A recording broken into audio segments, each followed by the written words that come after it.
I'd like to go ahead and call the regularly scheduled Planning Commission, the City of Lake Forest, for January the 10th, 2013 to order. And with that, I'd like to invite you to please rise and we'll have the Pledge of Allegiance. I pledge allegiance to the flag of the United States of America and to the republic for which it stands, one nation under God, indivisible, with liberty and justice for all. Thank you. Okay.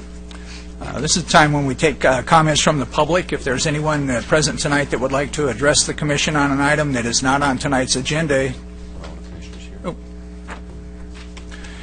we'll pause just a moment to let the record properly reflect that all 5 commissioners are here.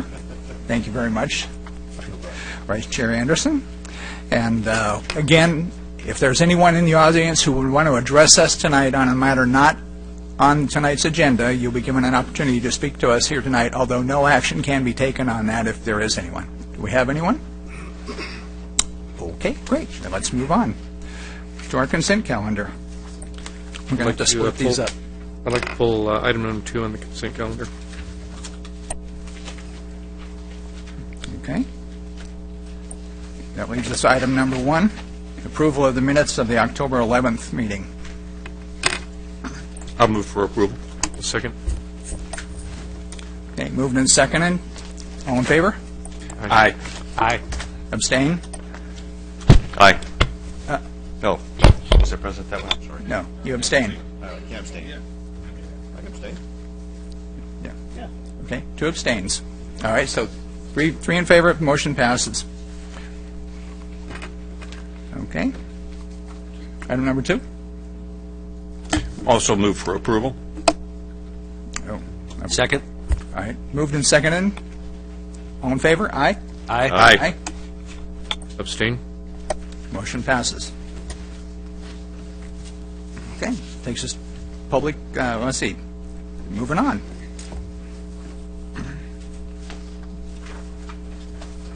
Okay, our first item this evening, site development permit for iPool, and Jennifer Mansour has an update on this project for you.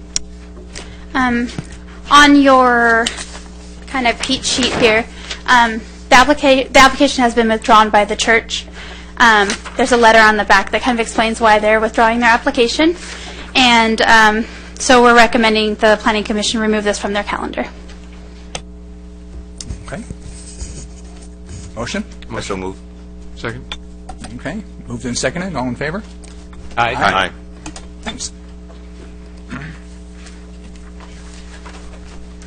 The next item is a plan sign program amendment for a monument sign at the Twin Peaks Plaza.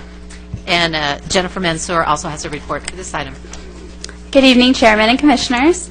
This item before you tonight is a modification to the existing plan sign program at the Twin Peaks Plaza. The applicant is requesting to add an additional monument sign in the landscape berm in front of the Fuddruckers patio. The proposed sign will match the design and the size of the existing sign, monument sign that's located adjacent to the El Pollo Loco. The new sign is 48 square feet and will have 4 tenants on each side of the sign. The addition of this sign constitutes a deviation from the city's sign code, which only allows 1 sign along El Toro Road for the center. This will technically be the 4th monument sign in the plan sign program.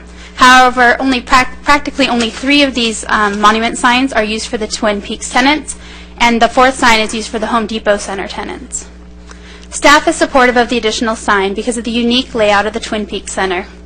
The layout of the center makes it difficult to see many of the tenants in the center from El Toro Road, and the addition of the new pad building in 2011 has worsened this problem and has limited the visibility of the Fuddruckers restaurant building.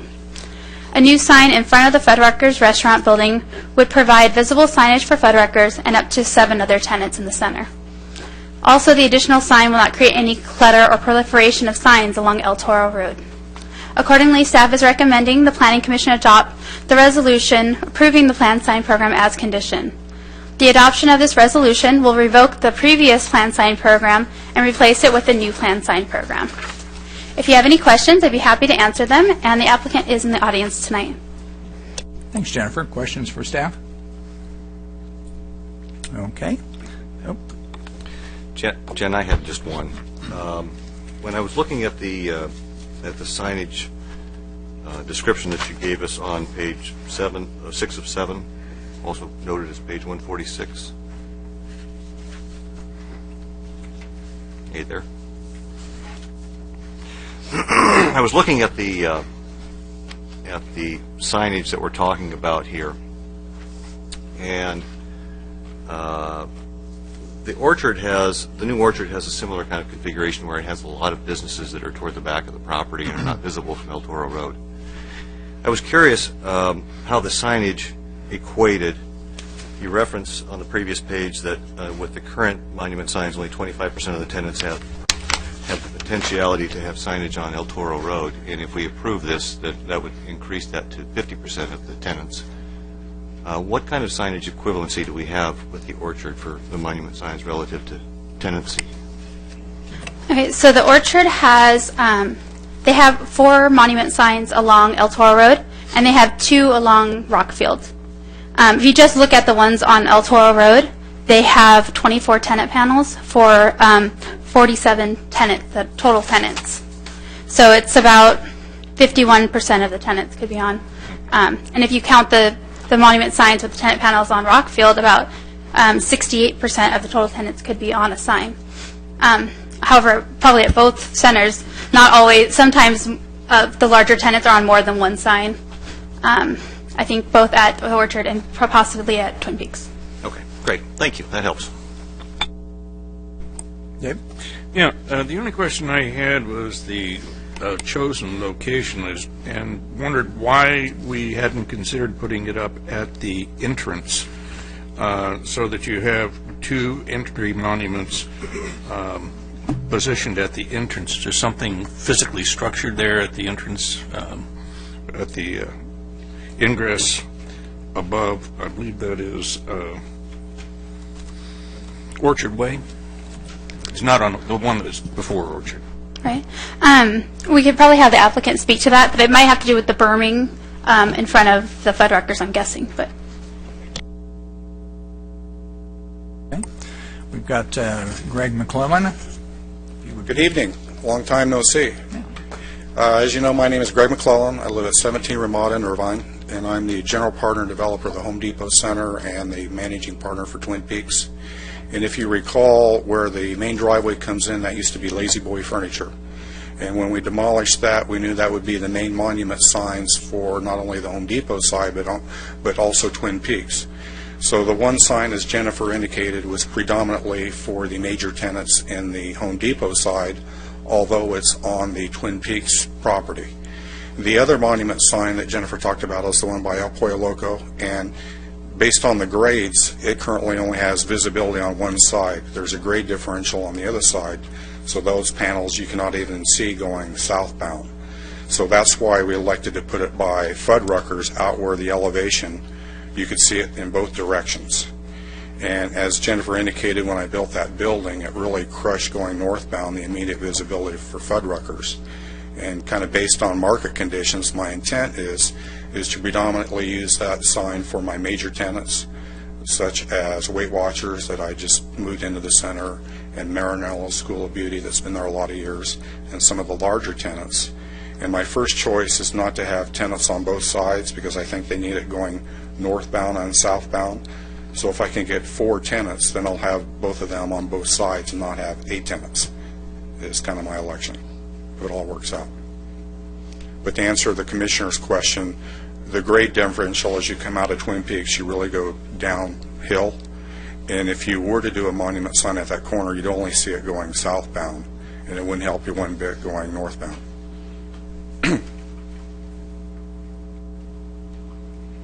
We appreciate your comments. Thank you. Anyone else want to address the commission on this? Okay. Well, and gentlemen, let's talk about.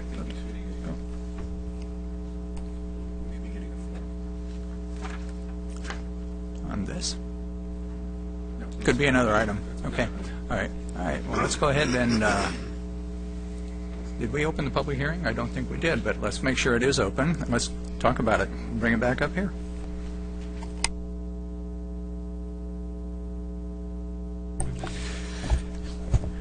You don't know how that makes me feel. Not necessarily good, but I've got a couple of concerns on this. First being, in our sign code, there's some verbiage that we had tossed around and received clarification on way back when, and it has to do with shall and may, and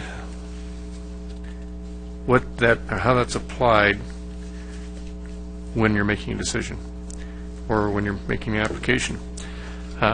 May meaning maybe not necessarily absolute, shall meaning absolute. And if you read the code on this particular section, it says monument signs shall not be located within 100 feet of any other monument sign except when flanking the main entrance of a shopping center. So what that's telling us right there, and I know staff went to lengths to point out that there were other sites that had more than the minimum allowed number of monument signs, but at no place have we given anybody the opportunity to put a monument sign within 75 feet of another monument sign. And we've had a couple of applications in the past year where, as much as we would have liked to have given them that kind of concession, we did not give them that concession for the sake of maintaining integrity to our sign program as far as the city is concerned. So from that standpoint, offering or allowing a sign within 75 feet of another sign is categorically inconsistent with what the intent of our sign ordinance is. We've had, in fact, one of our very first monument sign ordinances had to do with Lake Forest and Muirlands. And that center has like a total of 8 panels. And everything we've done since has kind of evolved out of that basic concept, and our code has been based on that concept. So for that reason, I have a real difficult time in going along with the location of this sign. You had mentioned at the entrance, David, and that was one of the first things that came across my mind when I saw this. Probably entrance would be more appropriate and consistent with the ordinance as it exists. The other thing it kind of struck me, Fuddruckers actually has the option of having signs on all 4 sides of their building, and yet the first panel on this particular sign is another Fuddruckers. That's up to the landlord to decide, but it looks like it's inconsistent with the concept of trying to get additional sites on the property to have exposure from the street. So those are my 2 concerns with it, and with that I'll pass it on and let somebody else make their comments. Okay, I'll jump on it. And that's specifically why I asked the question whether there was any impedance to putting the sign at the entrance, because I picked up essentially the same thing. And I think when you have the terminology shall, I think that is if you have no something that would make the signage ineffective as a result of that shall.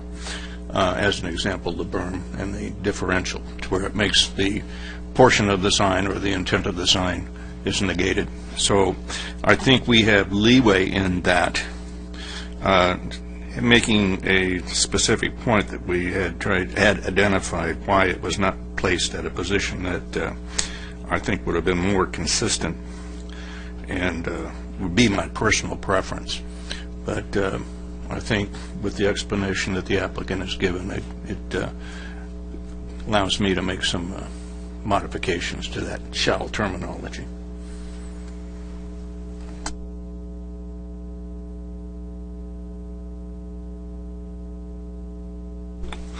Yeah, I'll jump in here.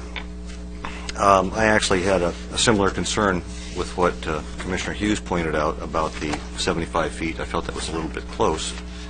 I was also concerned about the numbers of signs, which is why I actually asked the question of staff about the amount of coverage for signage on tenants for this center versus the Orchard Center. I guess as a as I was going through this, I was trying to understand as an accommodation why that sign couldn't be moved south down El Toro Road 25 feet, and therefore they would be 100 feet apart, and then it would still work. But I guess that would be a question perhaps for our applicant. If we just move the sign down toward the front of the Fuddruckers, we call it more close to their front entrance, the spacing would be more appropriate. Greg, you want to address that since I brought it up? Sure. We looked at that, and I thought it would look better from a project standpoint rather than having one down in a hole, which is El Pollo Loco, and then one immediately across that driveway and up on that berm by Fuddruckers. So I picked the spot kind of centrally located between the driveways you go down El Pollo Loco and the new building that I built as the location. And if you look at the number of tenants on signs, I mean, I only have 4 tenants, one-sided on El Pollo Loco, and I think I have 4 tenants on the other major monument sign. So I have 8 tenants out of 45 tenants in my project currently on signs. So that's the importance of this sign.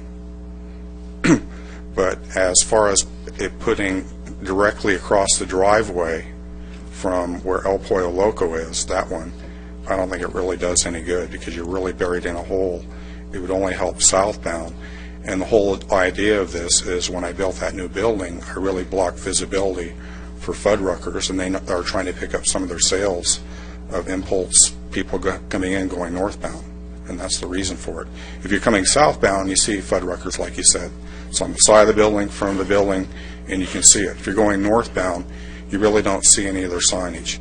We had talked about that at one time with them, moving their sign that's immediately over the driveway over on the end of the parapet to try to solve that problem. They thought it was best to leave it over their entryway. I mean, if it's the planning commission's to move that sign one way or the other a little bit, I mean, I don't care. I tried to pick out the best line of sight where I thought it would do the most good. If I can just extend on that, I understand you're wanting to balance it between the end of your new building and I guess basically the other sign. You put it just about in the middle. But that's the only open spot you have. You're really up on a high berm there, probably 6 or 8 feet above street grade at that point. And then it kind of tapers down as you make the U-turn and come back into Twin Peaks.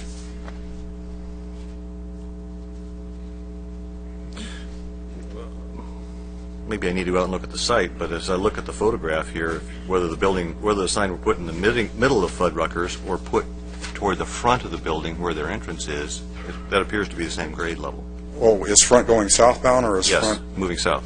Then the closer you have it towards that new building, the quicker you don't have a reaction time of people seeing it. I mean, I have a transformer right there on the corner of where the Fuddruckers building is and the new building. I don't know if it shows on any site plan at all. So you have some problem with, direction of sight of putting a sign because it'd be impeded by the transformer that I have there. Yeah, we can't really see that in these photographs.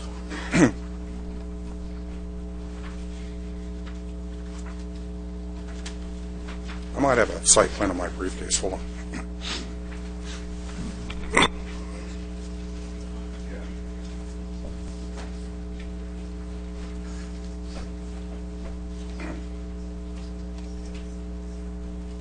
Can I approach? Okay.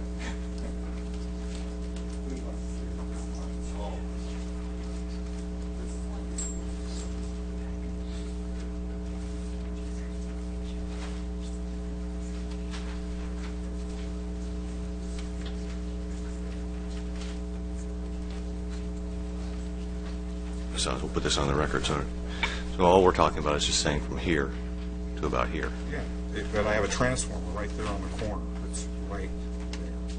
And so if I were to move this monument sign down, and I have a big transformer there, coming this direction, it's going to impede the line of sight to even see the sign. Okay. You got that?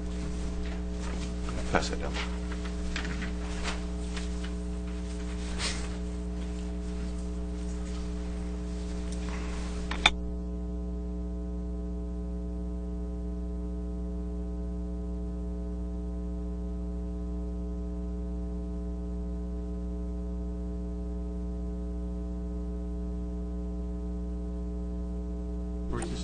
from us. Should be right about there. Can I make a comment on this then?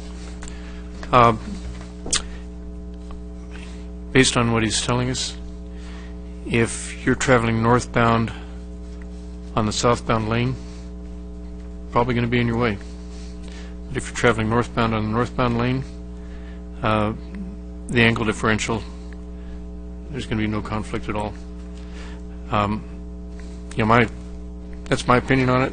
If you look at the angles, I think it supports that. But nonetheless, I don't see any justification for us. We need to be able to have some justification, some legitimate justification for making a deviation to a shell. And I don't see it. You can still convince me, but I'm not there. I think the main deviation that you have, Tim, is that it's a plan sign program. That is the deviation that allows us to do that. And that's the purpose of the plan sign program, is to allow those considerations to be made.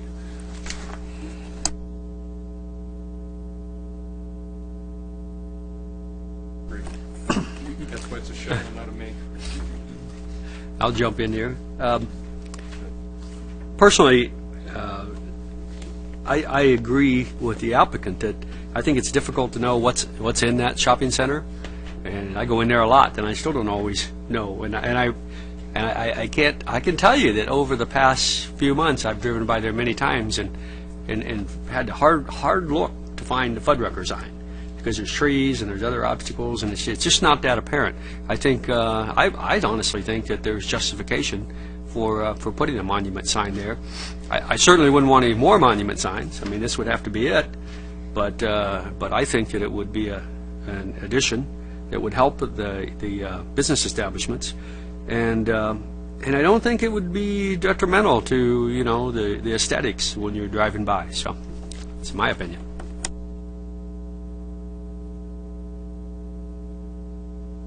I'll just jump in one more. I think we're, with the 25 feet deal, we're splitting hairs quite a bit with the length of the center, and that I do have concern, however, with monument signs, appearing along that way because of what we had to, confront when we initially had that area trying to remove the drive aisles that were there.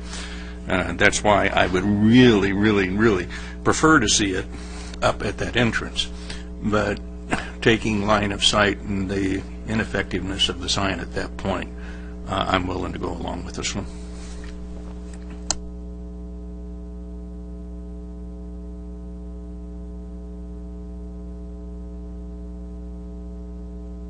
Okay.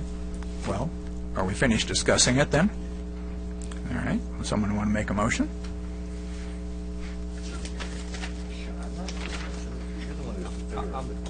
I'll move because I'm for the sign. I'll make a motion that we approve the plan sign program 11-12-2981 per staff's recommendation and close the public hearing. I will second that. Okay. Moved in second. All in favor? Aye. Aye. Aye. Opposed? Opposed?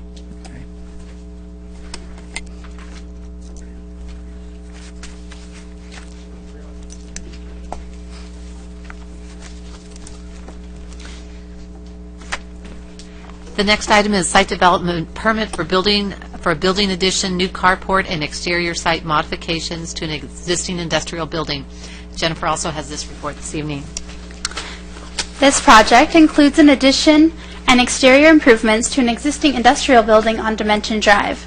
The project includes 2,075 square foot warehouse addition at the rear of the building. The height and the design of this addition will match the existing building, and the addition meets the city's setback requirements. Furthermore, the addition is in compliance with the city's design guidelines. To accommodate the new addition, the rear parking area of the building is being redesigned to accommodate 13 parking stalls, which is a reduction of 8 parking stalls from the site. The number, size, and layout of the parking stalls meets the city code requirements.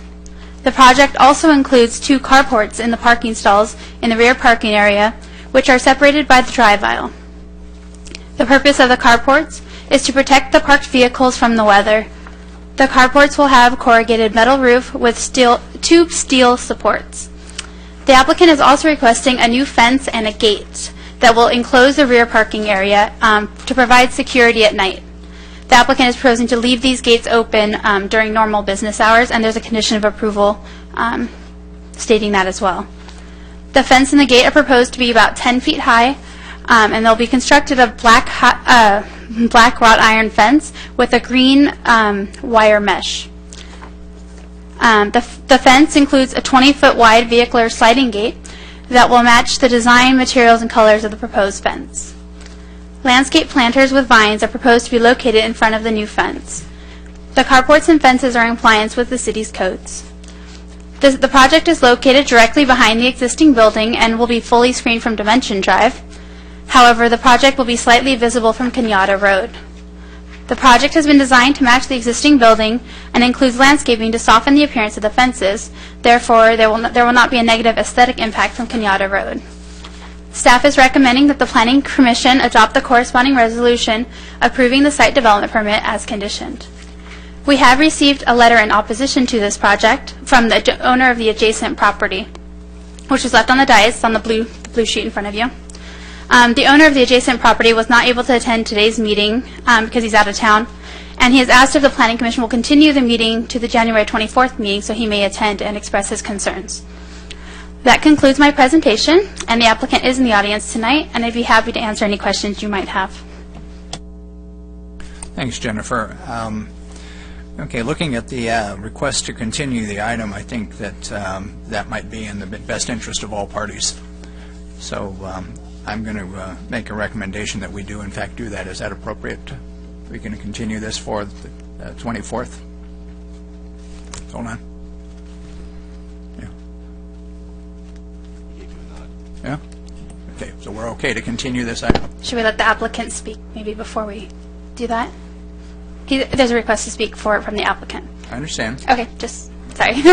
If we're going to continue this item, I'm not sure that speaking now would be appropriate. I think it would be a time that we move this forward, but we can get an opinion. Sure. The Planning Commission can certainly continue the item, but because the item has been agendized, Okay. there is a right to speak on the item, so we need to actually have anybody who wants to speak be able to speak. Good. Well, then we'll go ahead with that. Right? Is it Colin? Yes. Is that correct? Sidman, is that correct? Okay. If you'd please restate it and then give us your city of residence. Colin Sussman, and I live in Irvine. Great. Thank you. It was only brought to my attention a couple of days ago, this opposition to my proposed project. The gate in the carport was really a luxury that I had added once I wanted to expand the warehouse and add the 2,000 square feet. I don't really wish to have an argument with my neighbor. I rather remove the gate and the carport from the plans as currently displayed, which will remove the objection from my neighbor, and just move forward with the addition to the warehouse, not do the carport and not do the gate. Right. Okay. Thank you. Okay. Well, seeing that the objection is to that effect, just as for proper protocol, we do have a formal request. Do we need to honor this, or can we move forward with what the applicant just said?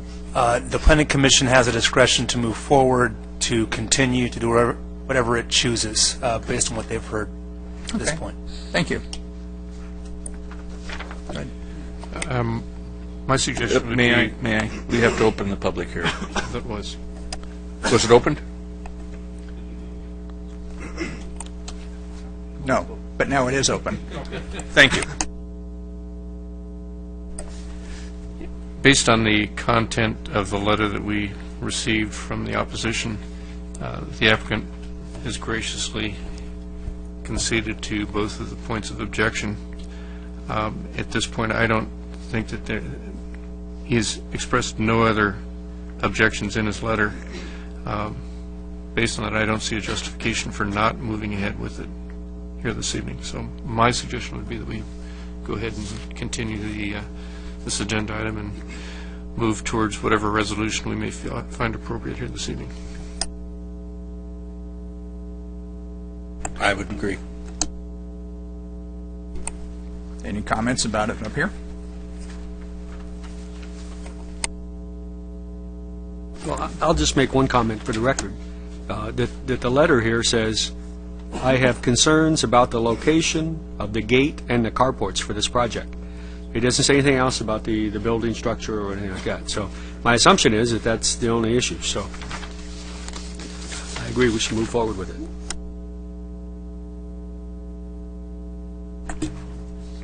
Mr. Chair, could we ask if there's anyone else that would like to speak? I think we've moved it up here prematurely. Are there anyone else that want to address the commission on this item? Okay, great. Okay. Comments? Actually, we didn't move it up. We just gave justification for continuing it. Continuing the discussion. Looking at the project, I don't see anything that's objectionable. Everything that's being done is out of the sight of the public. It still meets the required parking issues. Everything else about it appears to be very straightforward. I would have to support this as it's presented with the deletion of the carport and the fence and gate. I concur totally. So, I don't have an objection to the project at all. So if the applicant is willing to solve the problem, then let's move forward. Okay, on that, I'll make a motion. I'll move that we approve site development permit 9-12-2817 with the conditions that the carport and the fence and gating are deleted from the plans and not a part of this approval, and close the public hearing. Can we also delete condition 11, which has to do with the gate? Yeah, if my verbiage didn't do that, then so be it. Okay, then I'll second it. Okay, moved and second. All in favor? Aye. Aye. Opposed? All right, motion passes. Thank you.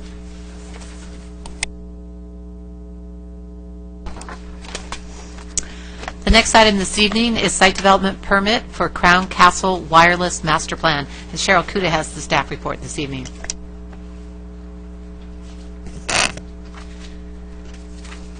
Good evening, Chairman and members of the Commission. The item before you is a site development permit for a wireless master plan which proposes 7 wireless communications facilities within the public right-of-way. Because this is the first application of its kind, the Director has referred this application to the Planning Commission for review. Each of the 7 proposed wireless facilities will be mounted to a streetlight and located in areas of the city where coverage is difficult to attain due to the land uses and the topography. Installations consist of a new streetlight pole which is taller and larger in diameter than the existing poles, which can accommodate equipment for up to 3 carriers. Antennas are located near the top of the pole above and below the light fixtures. As described in the staff report, these facilities are considered minor facilities in the city's wireless ordinance, and staff's analysis indicates that the facilities are located in accordance with the order of preference established in the code, and further, the locations have been carefully selected to ensure compatibility with the surrounding residential areas. The applicant has asked me to clarify one statement that I've made in the staff report. On page 6 of the staff report, it states that trenching will occur in streets to accommodate a portion of the underground fiber optic connections between the facilities and the hub. The applicant has corrected me and said that Crown Castle prefers to use boring rather than trenching to minimize impacts on the city's streets. And in fact, if permitted by the city, that they prefer to install the borings at the back of curb face rather than within the city streets to minimize the disturbance of asphalt. An additional clarification I'd like to bring to your attention is on the pink memo on your dais. There was a small error in condition of approval number 10 in the resolution for this item. Basically, this this condition recommends that none of the cabling and related equipment should be located on the outside of the support structure. The number 10 included building. That's not really the appropriate term for this particular item. With that, that concludes my presentation. The applicant is in the audience tonight, and we're happy to answer any questions you have. Thank you. Thank you. We have a request to speak, Stephen Garcia. You have some questions to staff? Okay, go ahead. Hey, Cheryl. Just a couple of questions. Going through my packet, I did not find the exhibits for Node 02. And it looks like I've got 01, 3, 4, 5, 6, 7, and 8. And it looks like on 280, page, give me a minute.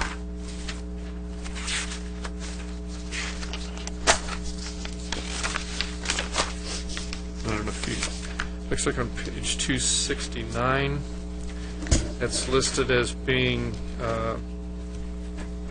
LAD 070-06. Is it possible that that's actually supposed to be 02? I will look on page 276. 269?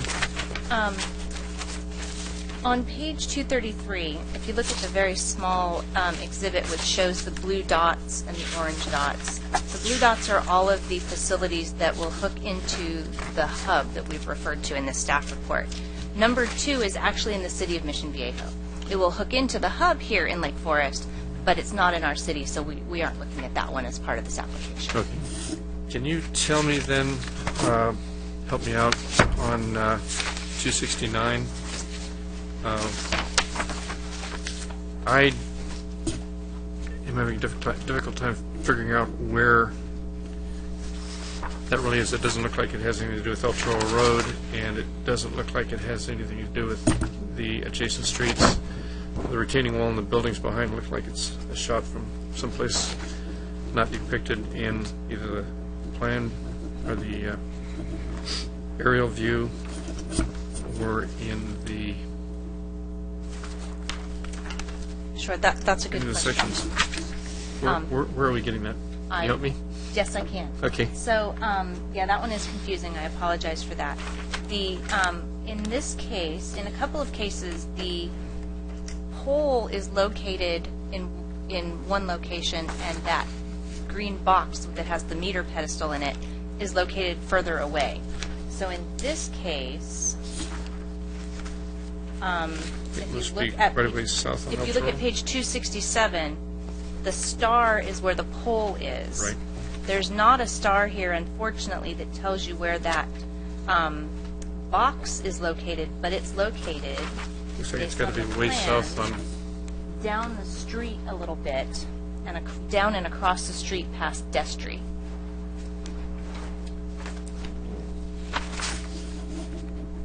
It's difficult to see, but on page 270, there's a squiggle across the street in the plans, and it shows where the location of the meter pedestal is, showing that it's a pretty decent distance away. So they are, to add to the confusion, on the opposite sides of the street.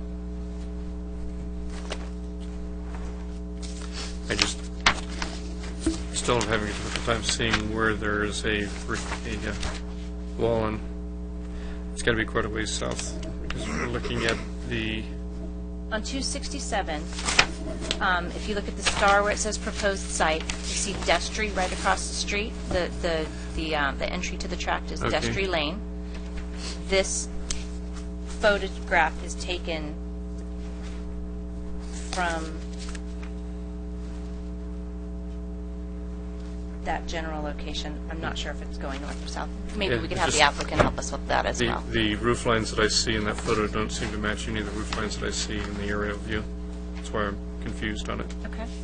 Okay, I'll accept that as, just pretend that I understand that photo and everything's good.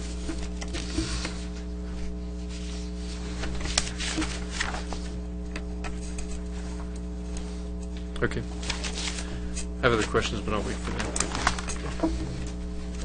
I have to ask a question.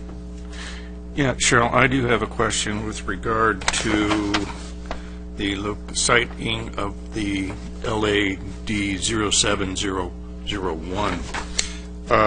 My question is the location, and this is my association, and I do reside just a little over 300 feet from it, just for clarification and point. I believe that's association property. We're going to have some confirmation as to that. The sidewalk, there's a variation between the corner curb and back out to the sidewalk.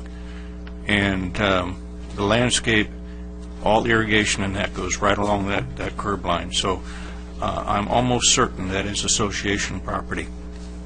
Okay.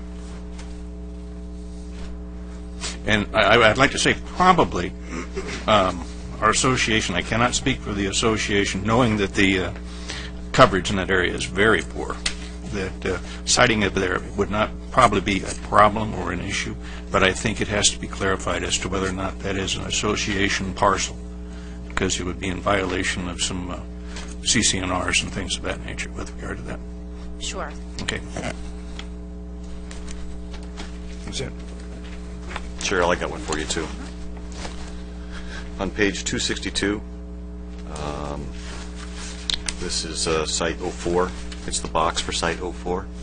I noticed that the box is placed, in this case, on the sidewalk instead of back into the planter area. Is there a reason for that?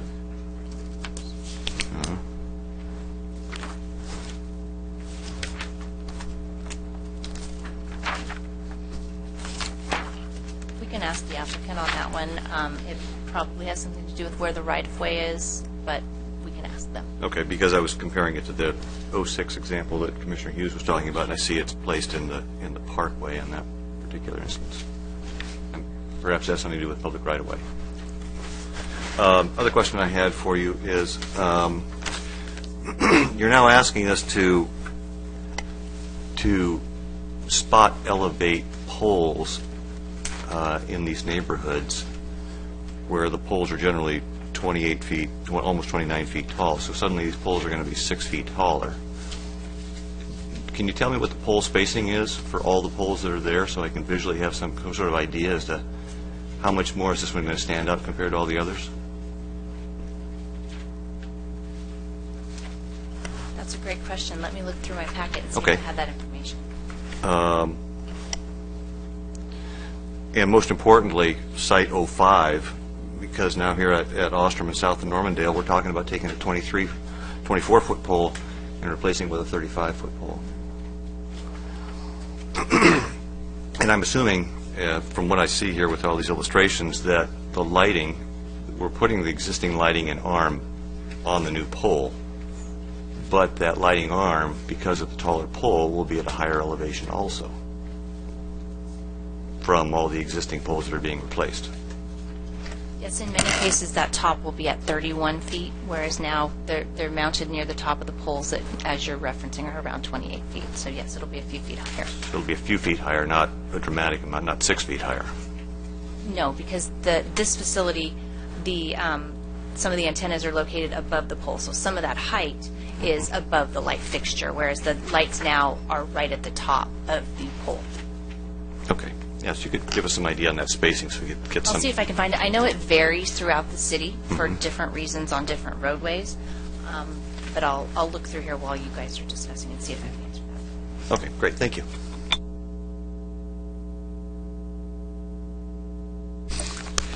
Sorry, Cheryl, I missed these when I got focused on the photo that I didn't understand, didn't bring up some other points. We do have one of the locations, just have here. It's on El Toro and I think it's Glen Meadow, I believe. Yes. Page 273. The box looks like it's going to be situated fairly close to a fire hydrant. Is that not going to be a concern for the fire department? Do we have adequate distance between the box, and does anybody address that? that'll be addressed for certain during the encroachment permit process to make sure that those things are not too close together. So I'm sure that the applicant has some latitude to move those a few feet either way. Also, have we looked at the option of placing the boxes below grade? I know that it's probably a little more money, but I think from some recent applications or prior applications, we have learned that below grade boxes are not prohibitive anymore. Okay. From what I recall, and maybe we could address that. And then also, since we are changing the street lights to a certain degree, has there been any consideration to changing the lights to an LED configuration from the current configuration? And I have another point here. Have we talked to, going back to the comment that Commissioner Anderson made regarding 262, I don't recall, but I think some of the boxes that are at the location currently are not being used. So is there any opportunity while we're doing this to maybe get rid of some of those, or is that up to the company that owns the boxes or previously owned the boxes? And finally, the applicant can address this. We've got a number of locations where there are opportunities for some landscape screening around the boxes, and I see nothing in here that indicates that we have any intention to put any landscape screening around any of the boxes. So we can have some discussion on that. That's it. I had a question.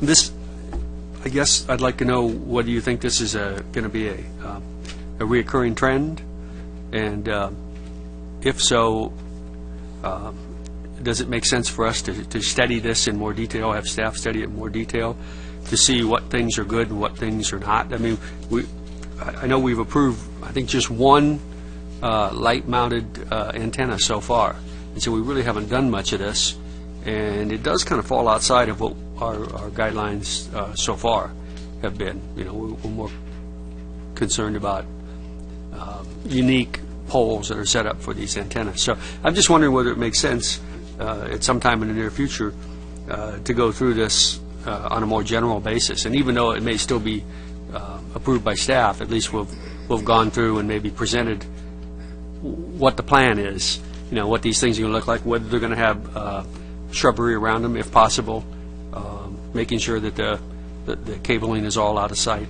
and how high they should be, and how much deviation there is from one light pole to the next, because I can see that being a problem. You know, you move a light standard up by 5 feet, now your lighting is considerably different on the ground.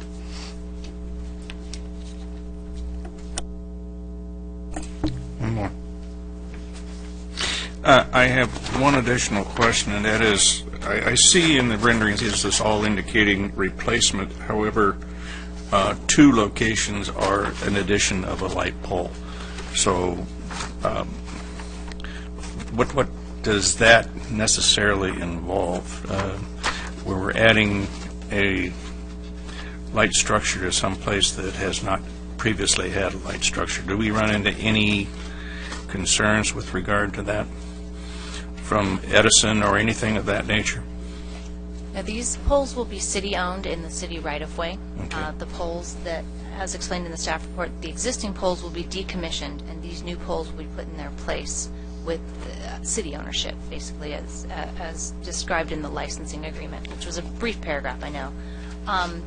The new light standards, they're only going to be lighting the public right-of-way, so we're not too concerned about those lighting up someone's backyard or lighting up an area that would be a nuisance.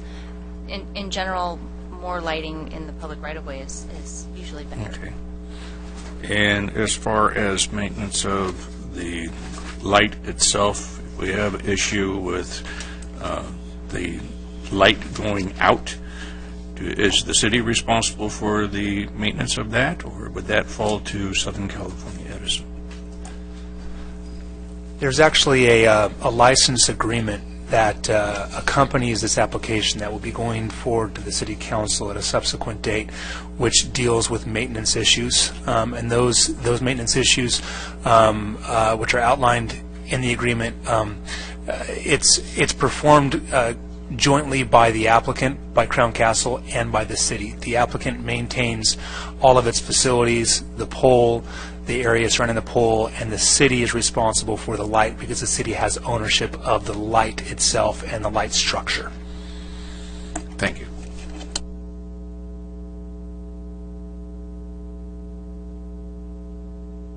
Any more questions for staff? Okay. Well, then let's go ahead and have Mr. Garcia come up, the applicant.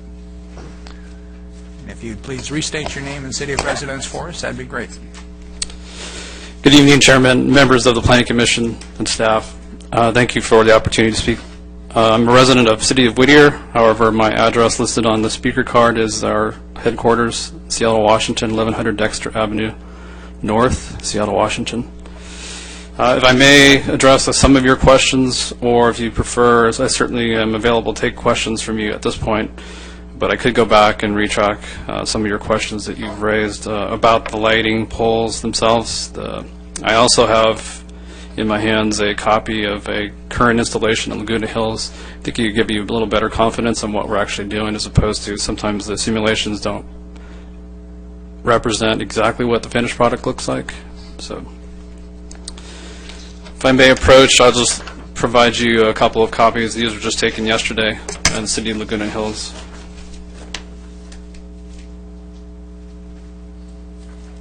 Thank you.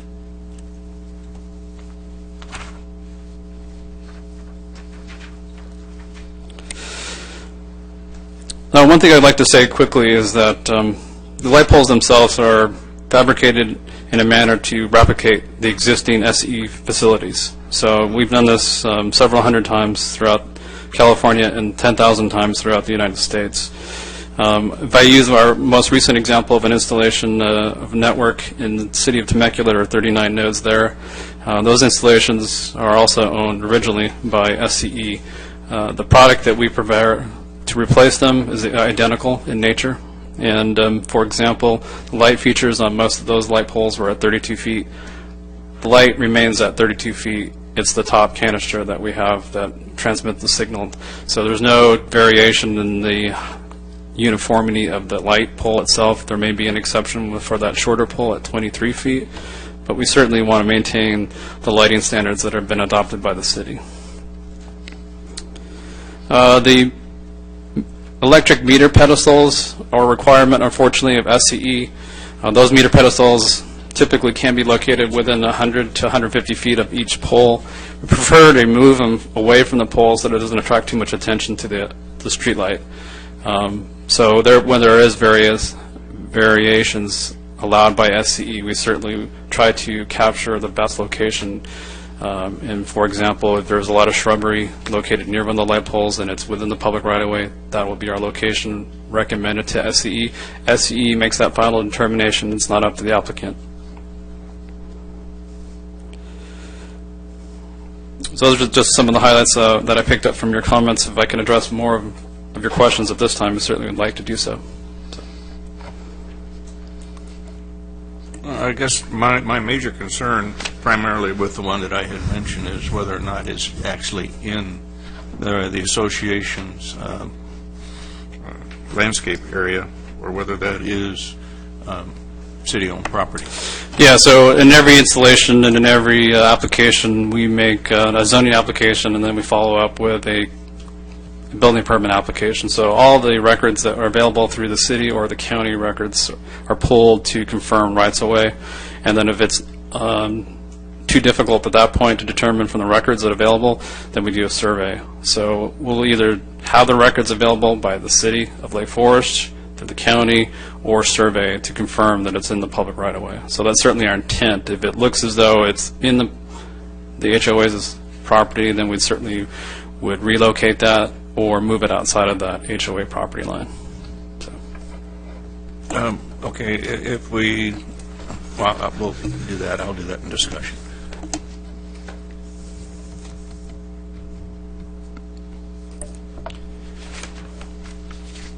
We go back to a few of my earlier questions. First, having to do with screening around the boxes. None of the exhibits that we have here before us this evening show any attempt to screen the boxes, and yet most of the boxes offer good opportunities to screen the boxes. Yeah, the location is approved by SCE. As long as there's no objection by SCE to landscaping, certainly we'll work with staff to identify a landscape plan that could be used to landscape the area around the meter pedestal. We've done that in the past. It's really up to the city and the applicant to work together, kind of find which landscape shrubs or other types of materials you prefer. So we're open to that. Okay, and I appreciate that. The screening offers a couple of opportunities for us. Number one is to hide the box, obviously, but one of the other, maybe less obvious, is it also helps cut down on the opportunities for tagging. Yeah. And that's one of my hot buttons.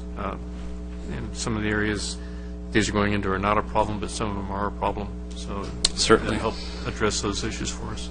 In addition to landscaping, we also have our number, 1-800 number on the meter pedestals. So that's available to the public or city to make calls to us when there is an issue with graffiti or other matters regarding the site. So that'll be captured in the license agreement, but certainly is something that we're willing to do. So. And we do have an anti-graffiti program ourselves that they do quite an excellent job, but it still doesn't keep them tagging. Okay. The other issue, has there been any consideration or discussion on using LED lighting? These applications going to a newer technology on the lighting. We're going to be moving in that direction. This seems like a prime opportunity. Certainly, and it's really up to the city at this point to decide and direct the applicant to install what's already existing, or if you want us to upgrade that particular location or locations, 7 being new lights, we certainly would be more than happy to install LED lights. So I guess we typically look at with cities is the transition plan from vapor lights or sodium lights to LED, and if it's in a plan, we can do it now, or if you prefer, we can do that at a deferred date.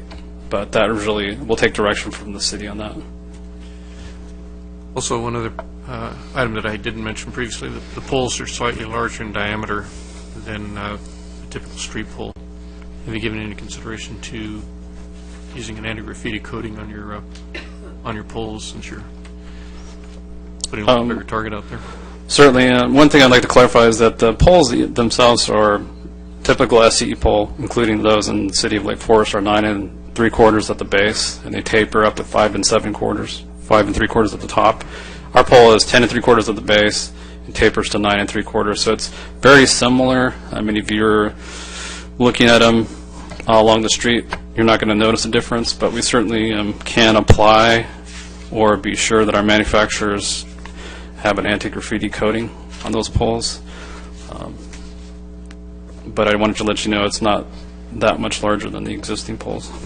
And have you had any discussion with Orange County Fire regarding proximity to fire hydrants? No, again, the protocol is that we make an application to SCE to energize the site. They decide based on their parameters, including looking at other utilities, where those meter pedestals can be placed. And so through their permit process, as well as cities, will identify a proper setback if they exist for meters and fire hydrants. Okay. And then one last, and this is actually, I think, something that staff can confirm for us. We have the one location that is on Toledo, and we're showing the box being just at the back of the sidewalk line there, and I think that may actually be in the association property there also, but I think we also have an agreement with the property owners of the association that we actually are doing the maintenance along there, if I recall. It goes back about 10 years or so, but maybe you might want to check that. If that's the case, the reason I'm bringing that up, that would be another opportunity to put some screening around that box. Okay. Thank you. Thank you. Any other questions for the applicant? Okay, great. Thank you very much. Thank you. Okay. Any other requests to speak on this matter? Okay, well, public hearing's open. Let's go ahead.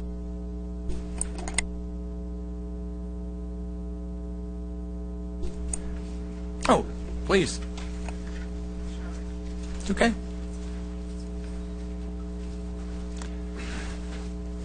We're going to ask you to state your name, city residence, and we'll need a speaker card from you before you leave tonight, okay? All right. Thank you.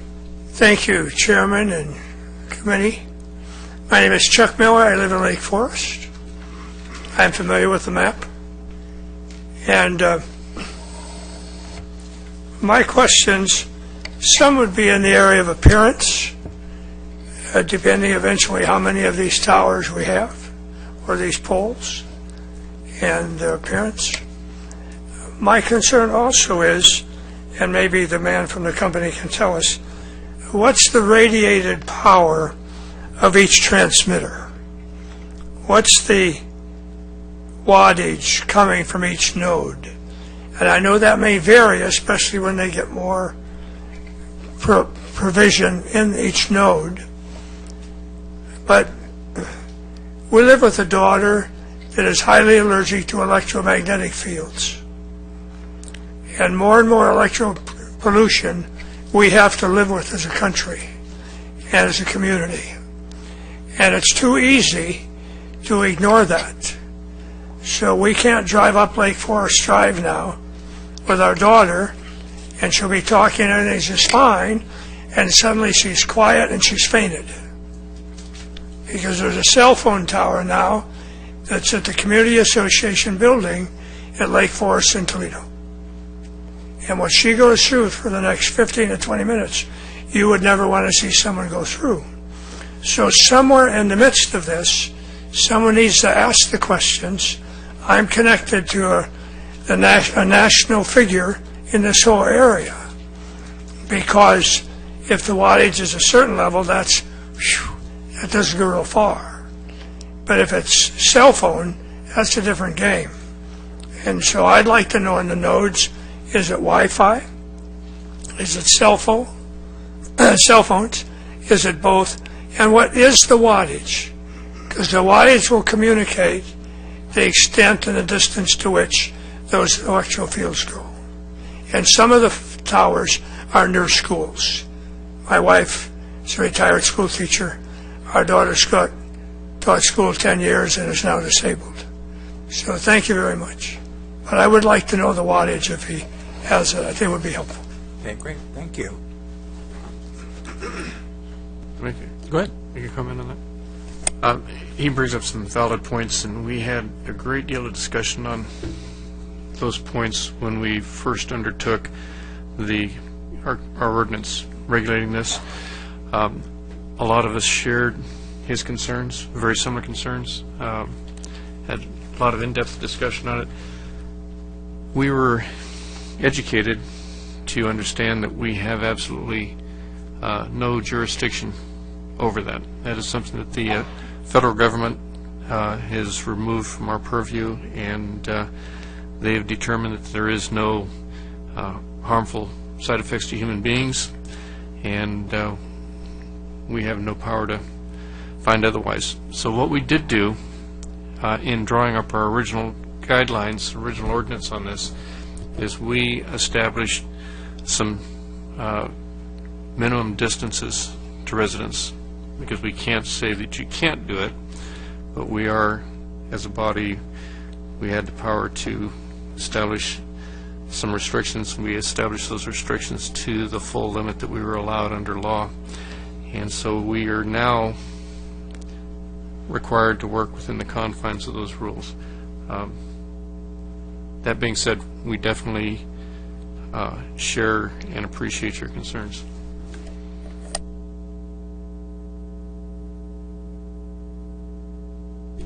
Okay, thank you. Any other comments?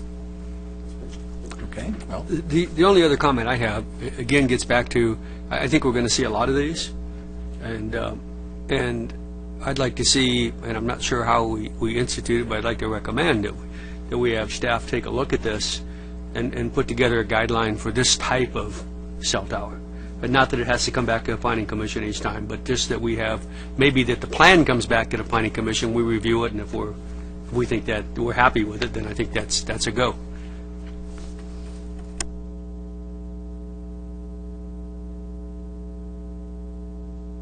Yeah, it's up here for discussion. You know, I think I would like to see some of the items that we have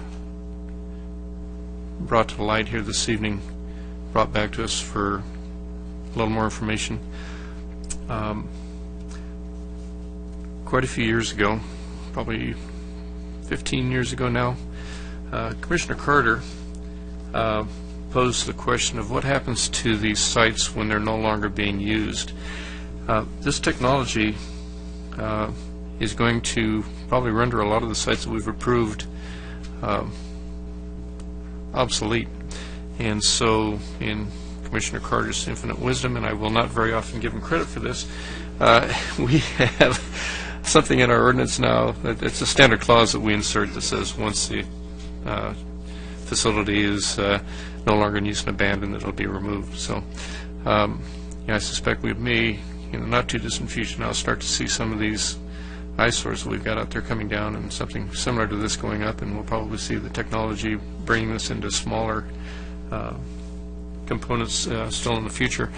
But it's a step forward. I think it's certainly more palatable than seeing a tower sticking up off the side of a water tank, or a pine tree sticking up between a bunch of palm trees, or something of that nature. So I think it is a step forward for the community, and I am not sure that many people will notice that there is a 1-inch difference in diameter in the pole, and I'm not sure that many people will notice that there is a little box hanging on the top of a light pole.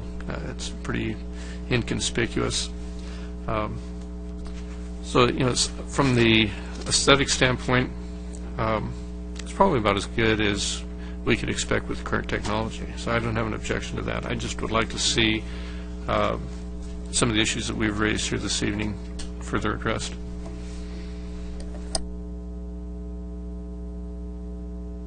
Well, I'll jump in there. I know we have a couple of questions that we've raised here, some with site location, I know, and the one that was raised with regard to the wattage and things of that nature, I think the applicant could probably provide information with regard to what the wattage is on that, if there is a specific concern, although we can't make our decision based on that. But if someone has a medical concern and it's directly related to their family or things of that nature, I think that information should be made available to them. We had looked at something similar to this, I believe, on El Toro Road at one time. I thought it was a great idea then, and I think it's a fabulous idea in that you're able to cover areas that otherwise you would have ended up having put either a major cell up or a minor cell up, and we all know how big and bulky those are. I'm totally in favor, but like I said, as I commented earlier, we just have to assure that they are actually in the public right away. And the question would be, if what we see, if it's determined that it is not, will it come back to us for relocation? For example, the one that I brought up, and I don't mean to harp on the one that's in my particular association, but that's the one I'm familiar with. I don't even know if the light standards are on that side of Pittsford or on the park side, to be very frank with you. I've never paid attention to it. So this one just sort of stands out in my mind. So if it's determined that it is on association property, where would it be relocated to? I don't want to lose the coverage. Sure. Chairman for Planning, members of the Commission, the intent of all of these facilities is to be located in the public right-of-way. So, as the applicant has said, they've done their very best due diligence to place them in the public right-of-way, but if there's any doubt, they will survey for that. So I would say if that particular pole that on the corner of Pittsford and okay, if that one is, It's Elmcrest, you're correct. A foot or two off. If their rendering shows it in the HOA property, but it just needs to be moved a foot further out, closer to the sidewalk, we'd say that's substantial conformance. If it needs to be moved down the street, then this particular approval wouldn't apply. That was my question. If it was determined it was, I have no concern whether it's moved a foot or two. I don't know whether, you move it to the edge of the curb, that's a totally different, concept than what you're presenting at the back of the curb. If it were to be sited on the side of the park, okay, because that possibly is where the other light standards are. Like I say, I don't know, never paid attention. I wouldn't have objections to that. But just, the foot or two doesn't raise major issues, but a foot or two could put it right in the middle of the sidewalk. If I may, it won't be in the middle of the sidewalk. I was being facetious with that one. We have conditions in here for ADA compliance as well, so.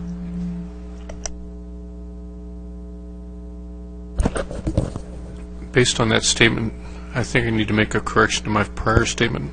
I did say infinite wisdom. That should have been finite wisdom. Anything to add?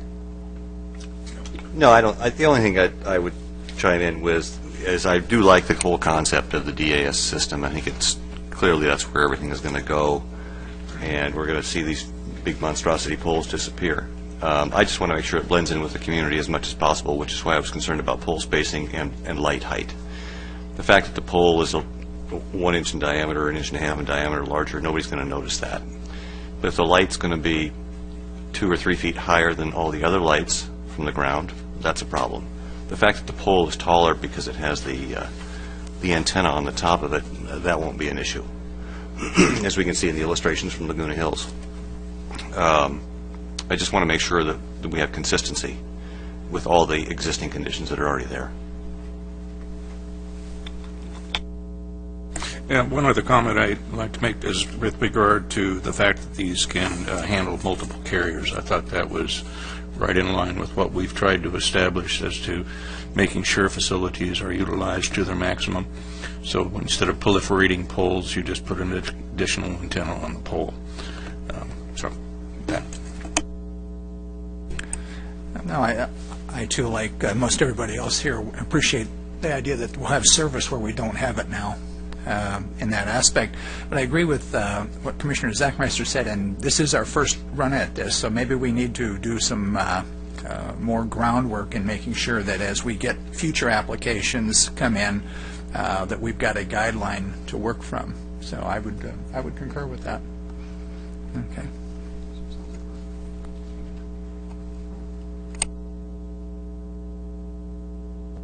We ready for a motion? All right, I'll make the motion. I move that we accept site development permit 9-12-2858 with the technical correction that was provided to us on condition number 10 as supplied by staff, and close the public hearing. Were there any other addendums we needed? I think that was it. I'll second. Okay. Move to the second. Discussion. Go ahead. I would actually like to see this brought back before us so we can see what the applicant would propose for doing some things such as landscaping, screening the boxes. Let's see what options are available to us from updating our lighting standards. Of course, that's something that'll have to come from staff as well. But I'd actually like to see these things addressed and brought back before us, since this is actually going to be precedent-setting for us, and staff will then move forward with these in the future. I would like to be able to set a standard that we'll be performing to in the future, since they will not be coming before us in each individual case. This is actually an exception that this is coming before us. This is not the rule. So I would like to be able to set a standard that we expect it to be performed to. And to do that, I think we need to have it come back before us with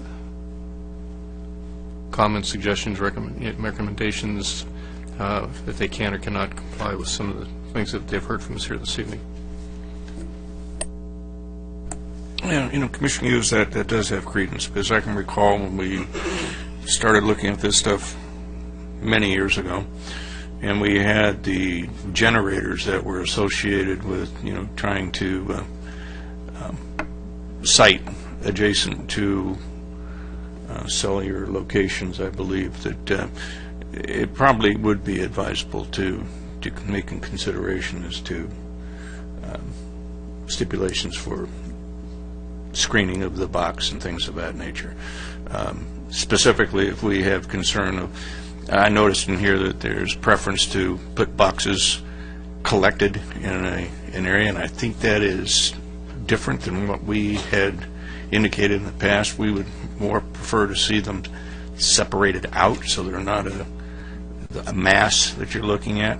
So there may be just a couple of items that we might want to have a look at. If I might ask a question of our development director. You brought this to us because you wanted our opinion. Is that true? Yes, the matter was referred to the commission because this was the first time we'd seen an application of this with this technology. Is it fair to say that you're looking not only for our opinion, but you're looking for guidance that would lay the groundwork for all future such sites? Well, yeah, we will be taking all the comments that you have. Well, what I'm proposing is perhaps we should not only talk about this, but all future sites and make some sort of guidelines. It may slow down this applicant's process, but it would create a standard for the community going forward.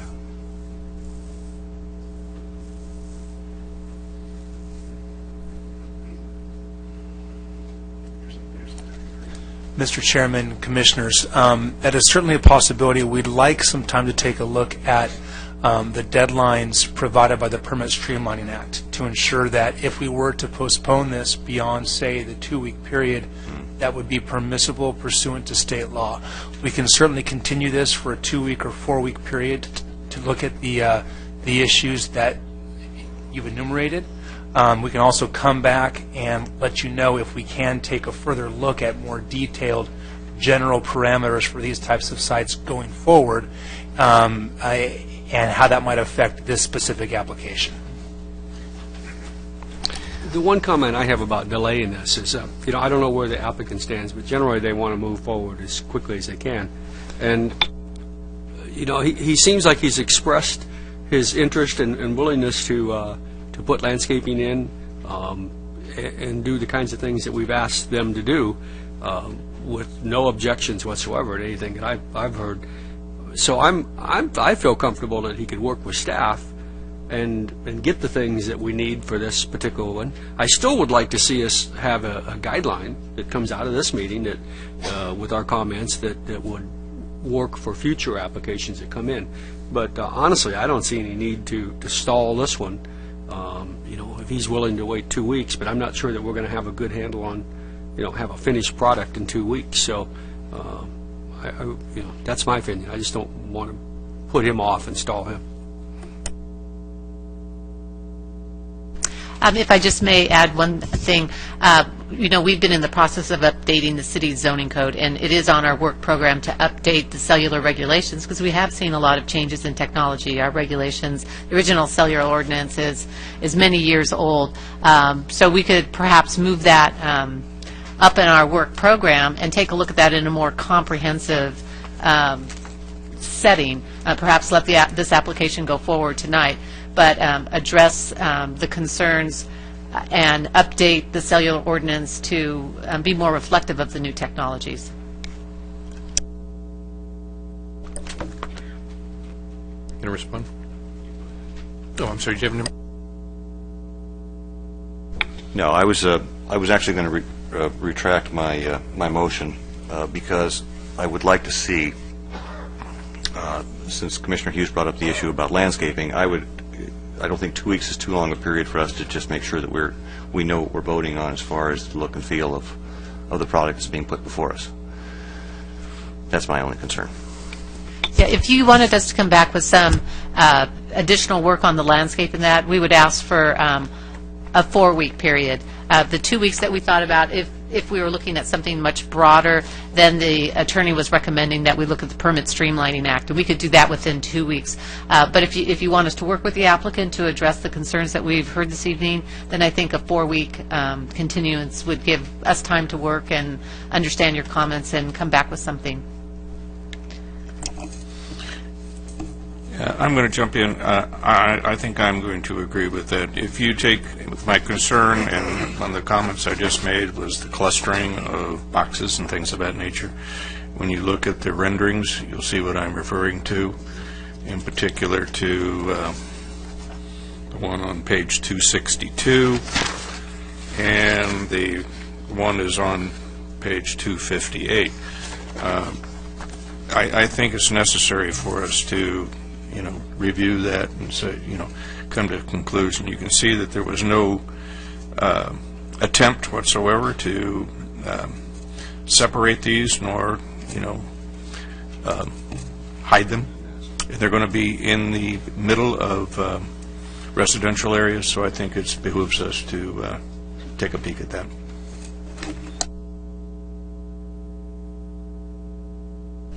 I'm going to make a motion that we continue this item to, it's going to be February 14th, is it? Yeah. I will second that. Was the second removed from the previous motion? I retract the motion.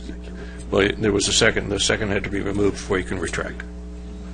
Yeah, I'll remove my second from the previous motion. Then I will second the motion that's currently for us. Okay, we've got a motion to continue this item to February 14th.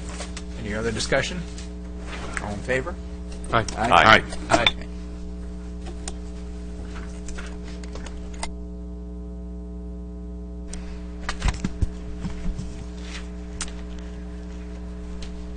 Our next item this evening is a use permit for Swim Labs Indoor Swimming School, and Stephanie Rojas has a report on this item. Good evening, Chair Verplank and members of the Planning Commission. The use permit application before you tonight is for an indoor swimming school in an industrial tenant space in the Spectrum Center Business Park. The proposed swim facility, which will be called Swim Labs, currently has 2 locations in Denver, Colorado. Swim Labs will use endless pools to provide swimming lessons and training for both children and adults. Endless pools are above ground pools that create an artificial current for swimmers to swim against. You can kind of think of it as a treadmill for swimmers. The applicant proposes to install 3 endless pools in the existing warehouse space, with the possibility of installing a 4th pool in the future. Lessons will be scheduled as individual appointments, then grouped based on the skill level of each swimmer. Each pool can fit 1 instructor and up to 3 children or 1 adult swimmer. As described in the staff report, the business meets the city's parking requirements for swimming pools. In addition, based on the facility's operational characteristics, the business is not anticipated to generate more than 15 vehicles to the site. Conditions of approval are included in draft resolution to address potential noise and parking impacts. Therefore, as conditioned, Swim Labs will be compatible with other uses in the Spectrum Center Business Park. So with that, staff is recommending the Planning Commission adopt a resolution approving the use permit request as conditioned. This concludes my presentation. The applicant is available in the audience tonight, and we would be happy to answer any questions that you may have. Thank you. Great. Questions for staff? I have one question. Stephanie, was there any discussion with any of the surrounding business operators there at all? And was there any objection to this by any of the immediately surrounding businesses?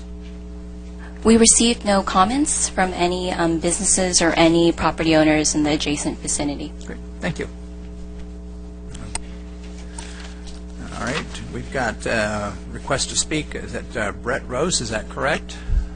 All right. Would you please approach? Go ahead and restate your name and city of residence, please. Brett Rose, and I currently live in Littleton, Colorado. Right. Stephanie did a great job in describing our facility, so I don't think I need to elaborate anymore unless you have any specific questions, but we are very excited to start our Swim Labs facility here in California, the mecca for swimming. Questions for the applicant? Kind of related, but not really related. What typically do you keep the water temperature at in your pools? Good question, yeah, and that's one of the appeals to the school, the warm water for kids. I have a 5-year-old and a 9-year-old, and my 9-year-old learned to swim at swim labs, and the cold water is a deterrent, and we keep our pools at about 88 degrees, 85 to 88 degrees. Oh, so you really tailor it towards the senior swimmers as well? Yeah, it could be. It actually, that is a use that we've considered. Yeah. It's not, you're not training per se, it's really stroke analysis and technique, so you're not generating a lot of heat from exertion. Other questions? Okay, great. Anyone else like to address the commission on this matter? Okay, well, go ahead, open public hearing, bring it back up here. I don't have a comment, but I'm going to make a motion to approve. Unless we have somebody to make comments? Yeah, I'd like to make just one comment, and I just want to, and this is probably not even warranted because of the review that it'll have when it's put into place, but you're putting it into an industrial complex. I want to make sure that the electrical code for GFIs, things of that nature, are adhered to. In particular, the lighting and warehousing. In the event of an earthquake, you want to make sure that that does not drop into the water, something of that nature. It's just a precautionary type thing. But since this is in a warehousing type of deal, I just want to make sure that that aspect is covered. But other than that, I think it's a great idea.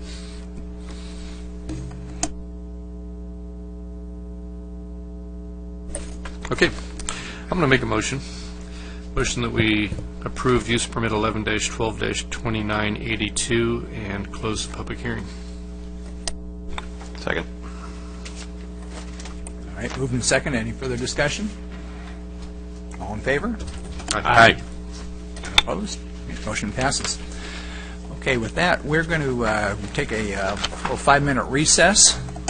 We'll be back in 5.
I'd like to go ahead and reconvene our meeting. Takes us to item number 8. Okay, item 8 this evening, a plan sign program amendment for the El Toro Square Shopping Center. And Stephanie Rojas has a report for this item. Hello again. This next item is an amendment to the plan sign program for the El Toro Square Shopping Center. This application proposes new wall signage criteria for the freestanding restaurant building previously occupied by Hooters. The project is intended to accommodate new signage from the new tenant, Slater's 50/50 Burgers by Design, which anticipates opening later this month. The proposed amendments include a larger sign band area on 3 of the 4 building elevations. The larger sign areas are requested to allow Slater's 50/50 to retain their corporate logo. However, the new wall signage criteria includes measures to ensure that signs will remain proportionate to the scale of the building. A condition is also included limiting the maximum letter height of signs on the building. This will ensure that future signs are not larger than the signs currently proposed by Slater's 50/50. The proposed amendments are consistent with the intent of the city's sign ordinance as well as the El Toro Road design guidelines.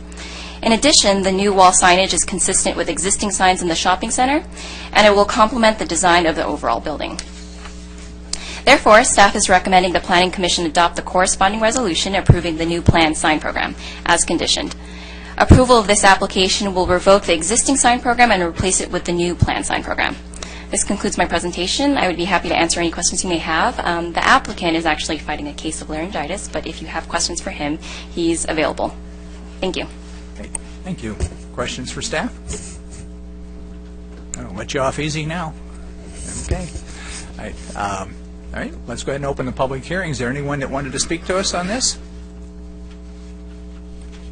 Okay, well, then let's bring it back up. Oh, we do have someone. Okay. I apologize. I'll fill out the form as soon as I'm done. That's okay. We'll let you. Charles Brower, go by CJ, live here in Lake Forest. So, it looks like this is going to be, I would think, a relatively simple issue. I just want to say that shopping center, in the time that I've lived here, is constantly struggling to avoid turnover, and we need to do whatever we can to help bring in tenants who can actually survive in there. So that's it. Thank you. Thank you. Okay, anyone else? Yeah, just want to remind you, please fill out a speaker card. Thank you. Okay, all right, let's go ahead and bring it back up here then. I've got a lengthy list of questions for the applicant. See how good his laryngitis is. Actually, looking at this, I think the signs fit the building nicely. I think when you look at this project, this building in relation to the orientation on the site, the standalone nature, the almost isolated nature of the building, I think it comes off quite nicely. I think the sign itself is well proportioned. I think the design, the font, the lettering comes off very well. The design of the sign doesn't make it overpowering in spite of the dimensional deviations from our standards. Really, I find nothing that I can object to on this particular one. That's a little unusual for me, so I'll leave it at that. The only concern I had, and it was addressed in here, is that the current siding that's on there will be removed so that it fits onto a flat surface, so that the ribbing is not there. And it's addressed in here. And once I saw that, it looks like a good move to me. I think it'll fit in just fine. I have to agree with Commissioner Hughes. I think the sign in proportion to the building is exactly what we're looking for. I mean, it's clean, it's neat, and it's well proportioned to the building. And I think that's what the intent of our sign ordinance is. And I think they hit it right on the head with regard to that. So I'm totally in favor of this one. I really don't have anything to add. I think staff did a great job on this, and if we have no other discussion, I'd just soon move forward with it. Okay, then I'd like to make a suggestion that we approve Plan Sign Program 9-12-2853 as presented and close the public hearing. Second. Okay. Okay. Any further discussion? All in favor? Aye. Great.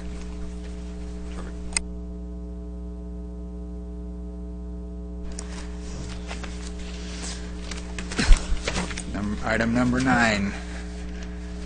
Yes, our final public hearing item this evening, site development permit and plan sign program and master landscape plan for the Shea Baker Ranch development. Carrie Ty is here with a report on this item. Thank you. Good evening, Chair Verplank and members of the Planning Commission. This is a request for a site development permit and plan sign program to establish a master landscape plan and entry monumentation and signage, respectively, for the Baker Ranch development. The Baker Ranch development, as you know, was approved last year with an area plan and tentative track maps and will consist of up to 2,379 homes and associated streets, parks, and infrastructure. For those who don't know where the property is, it's located in the area that's bound by Bake Parkway, Rancho Parkway South, the Borrego Canyon Wash, and Commerce Center Drive. Alton Parkway bisects the site. That's probably where most people have seen it, and they've seen that that site is currently being graded, at least on one side of Alton. The master landscape plan proposes to establish typical streetscape configurations for all of the streets within the Baker Ranch development, and that's all of the public streets, so not including future driveways through residential developments or anything like that. But these streets do include the larger ones, such as Alton Parkway and Rancho, like I mentioned, as well as the future neighborhood streets, the ones that will be public streets but will circulate within and between residential neighborhoods. The landscaping includes several layers, but most generally street trees, shrubs, and ground cover, and in certain cases, such as street medians, hardscape details as well. The sheet 2 in your master landscape plan packet shows all the different street tree types. And the various pages in the master landscape plan provide details for the typical streets, all the different streets, as well as corner treatments, intersections, and slope treatments. This provides specificity for the build-out of this master plan community, and that will ensure a consistent appearance throughout the community in the event that different builders come in at different times. Now, the plan sign program, moving on, establishes entry monumentation for the Baker Ranch community. There will be 5 main entries to the community. The 3 major ones are at Alton, on the north end are at Alton, at Rancho and Town Center, on the south end at Alton and Commerce Center, and on the, I guess it would be the east end, Bake at Dimension. And there are 2 secondary entries that will be along Alton Parkway, and that's where the major internal loop street comes in and intersects, and those will be signalized entrances. The signage is only proposed on the 3 major entries, and at this point in time, the name of the community is Baker Ranch, and so at the 3 major entries, there'll be a stacked stone wall configuration. There's multiple stacked stone walls with the Baker Ranch name on there, and that's detailed on sheet 20 of your plans. The applicant is not proposing individual neighborhood signage for within the community where you have, different phases of construction. So this is all the signage that's proposed. And the proposed signage is within the size limits of the Baker Ranch Plan community text, which regulates this area along with the area plan. So establishing a landscape master plan and sign program early in the construction of this master plan community allows for a consistent appearance as the community builds out over time. The proposed master landscape plan is consistent with the approved area plan landscape concepts as well as the palette. There have been several refinements, and those are detailed in your staff report. And then, like I mentioned, the signage is consistent with the size as allowed in the PC text. For these reasons, staff recommends approval of both applications, and that concludes my presentation at this point. We're happy to answer any questions you have, and the applicant is also available. Thank you. Great. Questions for staff? Hey, Gary. You're just going to love me.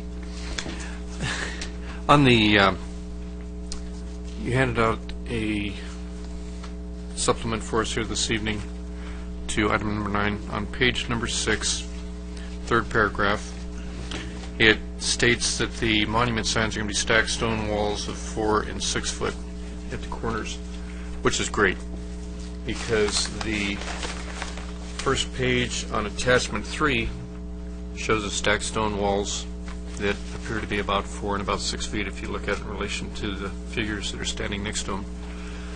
The problem I have has to do with page 20 of attachment 3, where it's calling out those walls to be 10 and 12 feet high. And then page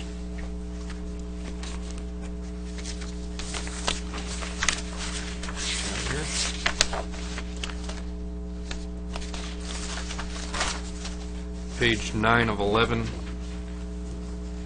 it calls out on the project monumentation, second paragraph from the bottom, it says signs to be up to 16 feet tall. So we've got a clarification here now that would be consistent with what is shown in the pictorial representation of attachment 3. And I just want to make sure that we make everything else in here consistent with that same dimensioning. So as I say, page 20 of attachment 3 right now shows 10 and 12 feet. And then page number 9 on the old one, it's probably going to be page number 10 on the new one. Okay, I think I understand. The concern is just that our wall height is as indicated on this, which is 4 foot and 6 foot, not 10 foot and 12 foot or 16 foot. Correct. Yeah. Okay. I think I understand what happened here. There should have been that sentence probably for 4 to 6 feet should have had another phrase. But the 4 to 6 feet is at the entry monumentation that does not have the actual letters. And so those are at the secondary entrance.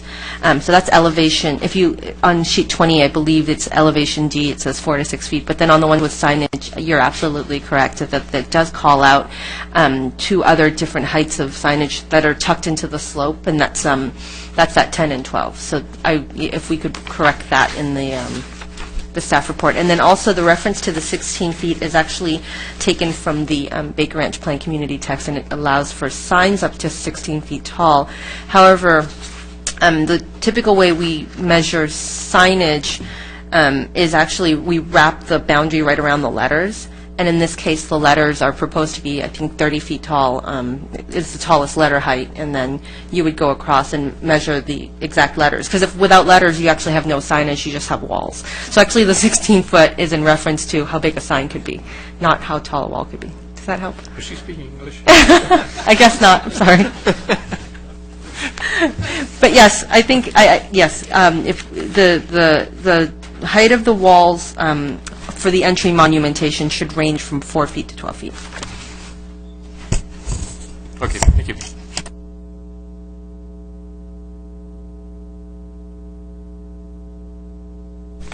Carrie, I got one quick one for you.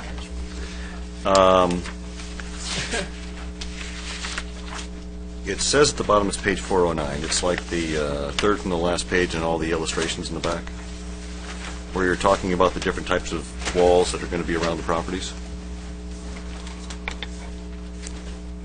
And we have tubular steel and glass is referenced as blue, and slump stone and sack finish slump stone is highlighted as, let's call it red. Do I assume that it means that either one of these wall types could be in any of these locations?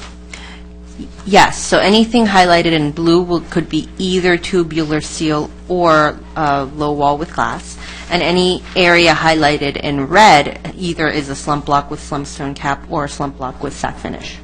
And that's left up to the developer's discretion to put in whatever they want? Well, it narrows it down to 2 options, but yes. Okay.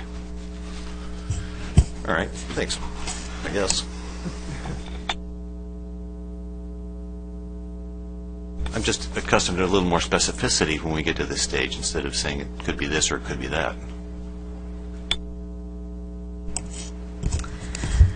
And well, I mean, it's definitely within the Planning Commission's discretion to specify one or the other. Or the other option is I can defer to the applicant to explain the reasons for keeping the option open. Certainly the solid wall choices, there are certain areas within this planned community, or this Baker Ranch development that are required to be noise attenuated, and in those cases a solid wall is absolutely required. And in the case of, the two different choices, perhaps it's just to allow a different aesthetic effect, but I can also defer that to the applicant in terms of what criteria they would use to choose which one, and of course, if the Planning Commission desires, we can just narrow that down to one.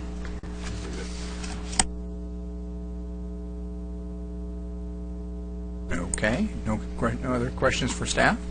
Let's go ahead and open the public hearing. Do we have anyone who wants to speak to us tonight, like the applicant maybe? No? No speaker cards? Okay, well, seeing none, we'll open it up. Bring it back up here. I got it first.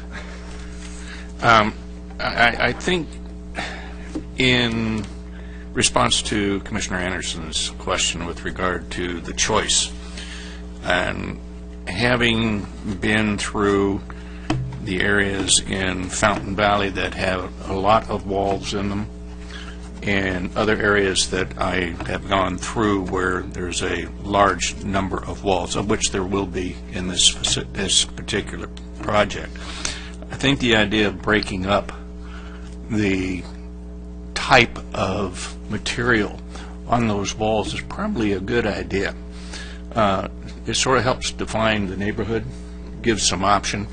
I would assume the placement of the glass would be whether there was a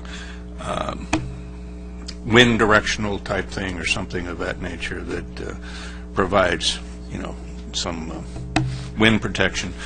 But in this one, I don't think I would want to see everything, the same. Especially this is big. So I think probably that's a good consideration to take into, as you're looking at this thing. Now, other thing I'd like to comment on, I've gone through the plant palette, and I'm only one comment of concern, and because I like the materials that were specified. However, they should possibly look at some of the placements where they put their coral tree, in particular where they have them on small, median parkways. Your coral tree is going to get fairly large rather quickly. A beautiful tree, but you may have some maintenance issues in the future with regard to that.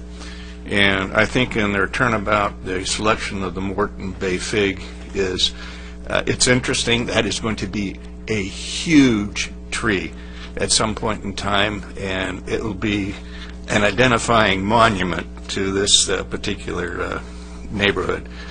Those are beautiful but very, very large trees. But I think the palette is very diversified. It looks nice. I think it's going to have some color to it, not a lot. And, overall, I'm in favor of what I've seen here.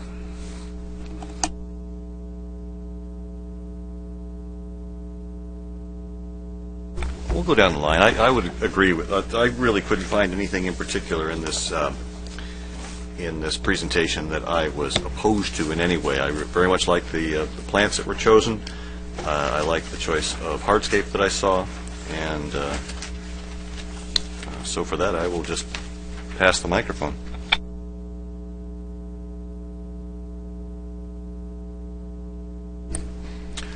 Well, it's my turn. Actually, I do have an issue with one of the items in particular, and that is the entry monument sign heights. If you look at these and take into consideration what we've been trying to achieve with our retaining wall guidelines as an example, and look at line of sights, look at proximity to public right-of-ways, and I would suggest you look at sheet 20 as an example. Now, I will say that they are out of proportion of the figures of people in relation to the walls. If you look at elevation D, they show you a 6-foot wall and a man standing next to it that's about a foot taller than him, so he clearly must be a basketball player. Doesn't play for the Lakers, I would think. But and if you go up to A, and you look at the man standing there, and that wall appears to be maybe 1.5 feet or 2 taller than him, but it's calling out that wall's 10 foot tall. So what it brings us back to is we have representations that maybe don't really reflect what the actual dimensions are going to work out to be. And my concern is that we're putting out 10 foot and 12 foot high. And if you go down to elevation C, you see a 12 foot high wall there. Now it really throws things into the perspective of what we've been discussing all along when it comes to retaining walls, and this is effectively nothing more than a retaining wall.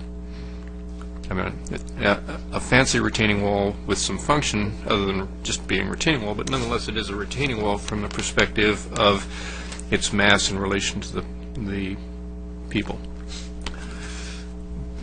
Based on that, it goes back to my original comment to Carrie, and that is that I would suggest that we should see our walls not to exceed 4 to 6 feet. We probably have some fudge there a little bit, but I think to go to 12 foot, I think elevation C really clearly represents why we don't want to have a 12-foot wall in there, and it also parallels the arguments that we used in defining our retaining wall guidelines. And I will leave it at that for the moment. Commissioner Hughes, that's a good call. It truly is. And in my review of it, I had sort of overlooked the close proximity as to the walkway, et cetera, and I wholeheartedly concur. I think the maximum they need to be is 8 at the most, just because of their proximity to the walkway and the fact that they will appear to be a retaining wall, and just dimensionally I think it is possibly out of proportion. I don't know what, from the renderings I have, I can't determine whether or not they're holding back, a berm or anything at this point in time, but it doesn't appear as though they are.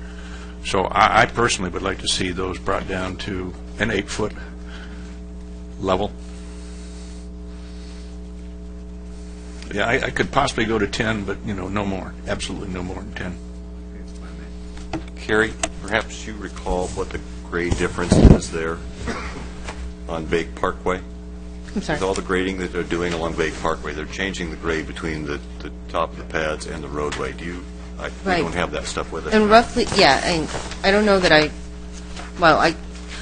just wanted to, one of the commissioners mentioned about the distance between the walkway and the wall. I'm sorry, I was looking down at the time.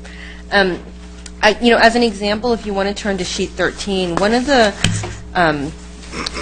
it shows that shows the northern entrance at Alton and Rancho in plan view, and it shows which one the low wall is and which one the monument wall is, the one that is the subject of the commission's discussion. And really that wall is meant to be automobile oriented. I mean, I know that that's sort of taboo these days. But if you look at the legend number 6, that's the taller one. And then the low wall is the one that's actually closer to the sidewalk, and that's legend number 8. And so that might give you a little bit of an idea of the distance between the walkway. And there's definitely the slope grows above it, and then the residential pads sit above that. But behind the wall, it creates a level area for planting. And so what you have is it's actually surrounded by landscaping. And so you've got a low area in front of the wall so that you can still see the stacked stone, you can see the signage, and then above the wall you have slope and the smaller flat area right behind it for planting. And I don't know if that maybe helps a little, as I know you're talking about different height possibilities, and just to shed some light on kind of the 3D points of view. But I thought that might help a little bit. Getting back to Commissioner Anderson's question about Bake Parkway, if you just give me a second.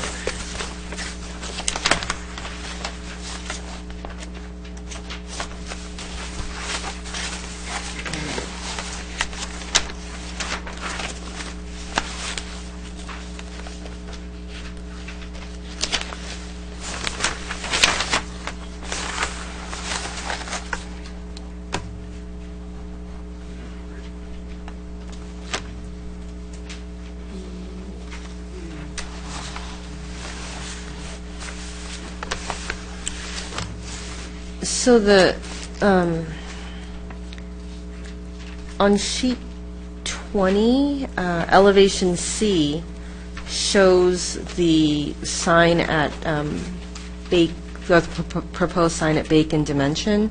You can see the grade of the sign isn't, I mean, because it's at street level and Dimension has to cut through, so at least on the street level, the grades are pretty much going to be where Bake Parkway is now. And then the residential homes come up on either side of that above Dimension. So they come up, they go up and back on the slope. But for the signage itself, that's at street level, and the street level is going to be pretty much where Bake Parkway is now.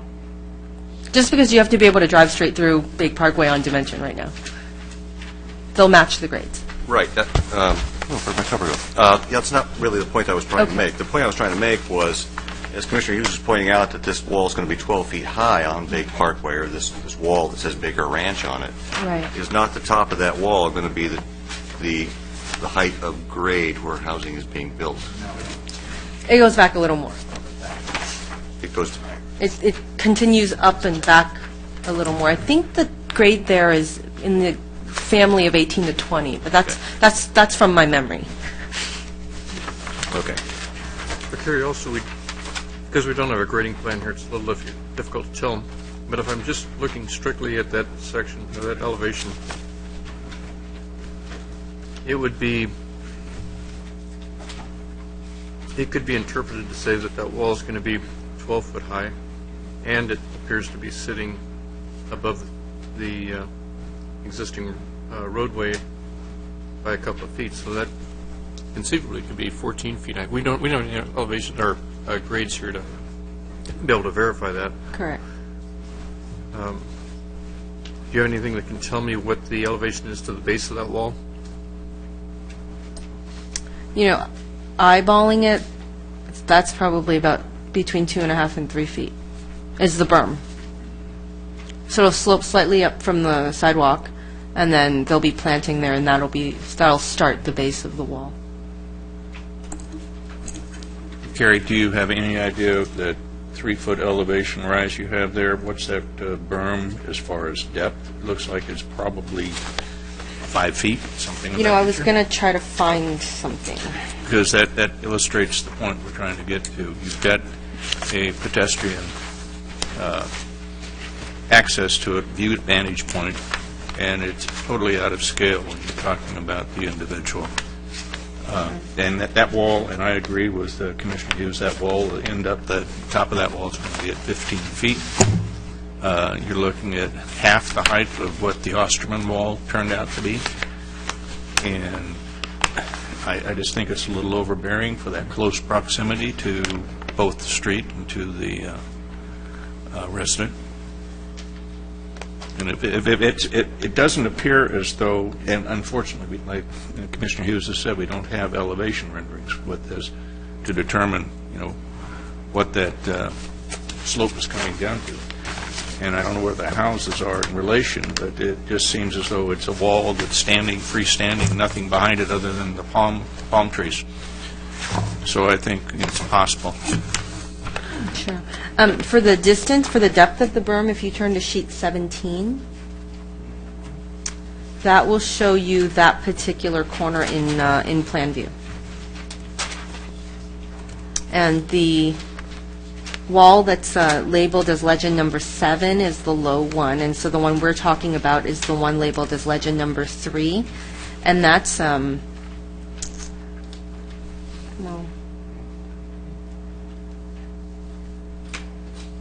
I mean, yeah, any dimension I throw out there would be eyeballing it, but that's 20, 30 feet in there.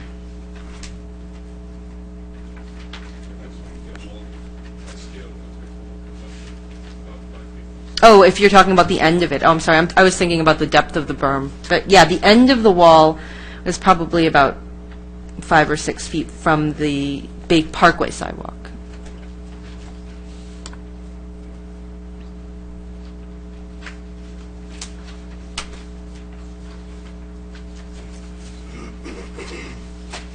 So there's definitely, there's some alternatives if the commission wants to suggest an idea, or the applicant could offer some alternatives.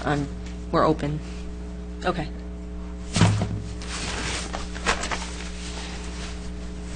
Hi. Good evening, Chairman and Commissioners. I'm Brooke Doy from Shea Homes. And I guess I just wanted to address kind of some of the questions on the height, in particular the Bake Parkway wall. And that 12 feet, that's supposed to resemble what it is from the sidewalk grade. So that's not just the whole wall, it includes the slope up to the wall.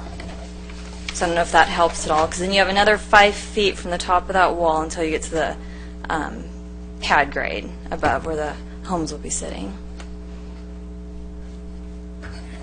So with that, then you're saying that the wall is only going to be approximately 9 foot in height? Correct. Well, if that's the case, then, you know, that removes a lot of the objection, but it should be pointed out in the renderings that since we've identified that, we want to make sure that's exact. And I would assume that the renderings, therefore, on the other ones, if they show the same thing, that that's taken from curb to the top of the wall is reflective of the height. Because unfortunately, in the past, we've seen a wall grow.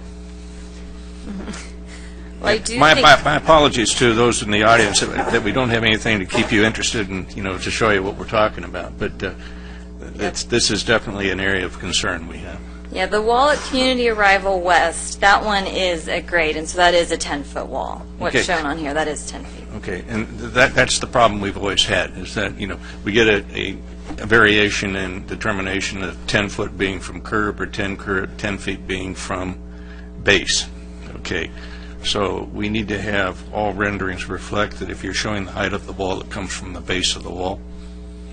Okay, so in that one, in that case, it does. Then you're looking at a 9-foot wall.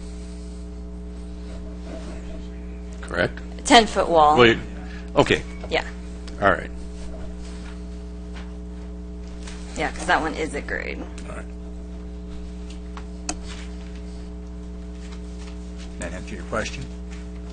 It answers my question, and I'm trying to I want to make sure that since we've addressed it as a concern, that the renderings reflect that we have those two walls identified appropriately for their height, one being at 10 and the other one, if it's on a 3-foot berm, is going to be at 9. You concur, Commissioner Hughes? Yeah, and David, I think you were the one who really drove the point home when we were working on the retaining wall guidelines, and it goes parallel with what you're talking about right now, and that is, it's an issue, a matter of perspective.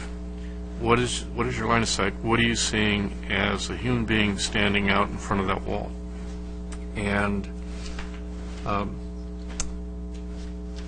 standing up next to a 12-foot high wall, as we can attest to, walk down Osterman, is, whether it's attractive or not, is imposing. And that's not what we're trying to achieve. And that's not what we want to see. Well, that's why I asked what the depth of the berm was. And once again, it gets into the relation as to if you're standing immediately adjacent to a 10-foot wall, the 10-foot wall will look smaller if it's 5 to 6 feet away, and you've got landscaping that is shrubbery or something of that nature in front of the wall that diminishes that overbearing thing that you get with the vertical. So if that wall is going to be that height, then it might be a suggestion that they put shrubbery at the base to diminish that, that impact that you have. And then but it's still, I'd like to see the wall at, 9 foot and 10 foot. David, and I would concur with what you're saying. I think we need to, my personal opinion is we would need to, so that there's not a confusion going forward, we need to establish a number. And if that number is going to be 9 feet, then it'll be 9 feet above the sidewalk. If it's going to be 8 feet, then it's going to be 8 feet above the sidewalk. Just so there's not any confusion, particularly in a case like this, because we do have some inconsistencies between the representation and the actual here. And this is where we've gotten into trouble in the past. So I think we want to stay away from the ambiguous thing of, particularly in a case like this where it comes up close to the sidewalk, I don't think we want to be referencing above grade because all of a sudden they slope it up 3 feet and then put a 9-foot wall on top of it, and it's straight. From the human eye, it's still a 12-foot wall. I think, well, that's where I think our review comes into play, because it's going to be difficult. You need to specify the wall from base to top. You need to specify the berm depth and height, so that we as commissioners can make the determination that when it's set back 10 feet, 5 feet, whatever it is, and the wall is going to be 10 feet at the top of that base, or if it's a curb, that's going to be the height of the wall. I can simulate, make the comparisons and determine that, 3 plus, 10 is going to be 13, but set back 5, we have to make a perspective at that one. But I think we need to stick with the wall being measured from base to the top, but you have to specify the height of the berm in order to make that actual determination. So I don't know whether we need to review the guidelines pertaining to the wall, which is where it should be, which would be an area for another subject. But I just want to make sure in this one we've got that identified. Yeah, in this case, the two 10-foot walls, it's 10 feet from the base to the top and then 9 feet for the 3 feet of berm.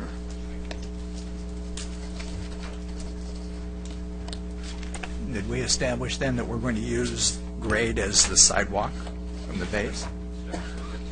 We haven't established that yet, but that's what we're talking about. What we're talking about is the height of the wall. The wall needs to be measured from base to top of the wall.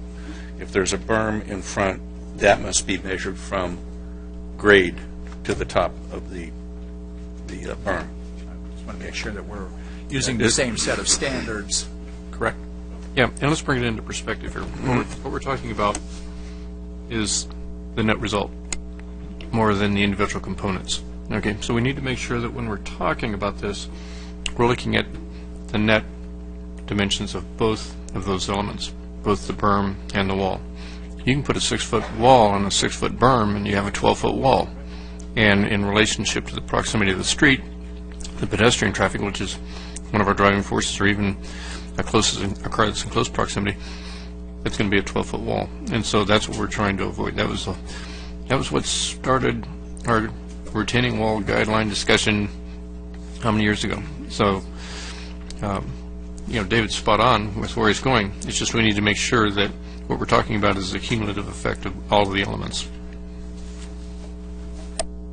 Well, a comment I have to move this forward is, I agree with Commissioner Carter's assessment that we need to rate the wall from the bottom of the wall to the top. And so I would suggest that we pick a number that we feel comfortable with, particularly in this situation with these berms, and then let's move forward with it. And is there a reason? I don't know whether 9's it or whether 8's it, but 10 is probably still too high on some of these others too. Well, Commissioner Hughes, you pointed out does this not fall right within the retaining wall guidelines, the dimensions that we've already established? That was the whole point of establishing the guidelines, was to create a certain physical, visual appeal, that you had enough setback from the height so that you didn't feel like you were being imposed upon by the wall. So if I look at the guidelines, a 10-foot wall is supposed to be set back 10 feet. If it's a 15-foot wall, it's supposed to be set back 20 feet. Good observation. So the way this is currently drawn, the end of that wall has to be set back 20 feet to be in compliance, because we've got a 12-foot wall and a 3-foot berm, making it 15 feet. The 12 feet's above the sidewalk, so it needs to be back something like 15 feet. Well, I'm not sure that's actually what I finally heard. That's what I heard Brooks say. 2-foot berm and a 10-foot wall. Okay. What we're talking about with this particular rendering, and that's what we're talking about now, is this rendering. The rendering itself stipulates that wall has to be at about 9 feet based on its configuration. In compliance with the design guidelines, Commissioner Anderson is correct there also. But my concern is with what's before us, that if this is measured at 12 feet, if that's from the curb to the top of the wall. It's sort of misleading. It has actually, that wall has to be at 9 feet in order to come up with the appropriate deal for it. That's really where I'm trying to get. I hate to think that we want to have this brought back just for that particular component of this, but I'd like to make the stipulation that, when you look at elevation C, you're looking at a 9-foot wall from base to height of the wall based on the berm. And when you're looking at elevation A, I think elevation A is correct. Because I don't know if that's 10 foot to the top, so that would be an 8-foot wall. I really don't know. I can't make that determination. Yeah. Yeah. Well, the problem is you don't know what the setback is. True. It's about 5. It's about 5. Based on the illustrations, it's inadequate.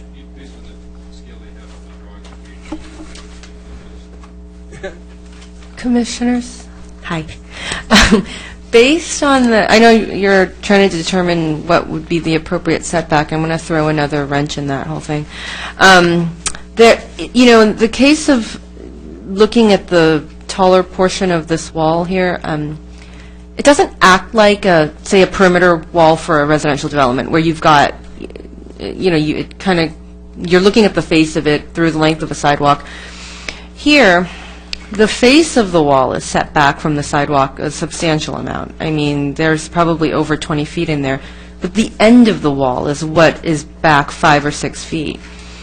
And I'm going to wonder out loud whether there's the same, are you looking at the same treatment? Are we looking to establish the setback from the face of the wall at the same level as you would from the end of the wall? And so I'm going to just throw that out. If I could, Carrie.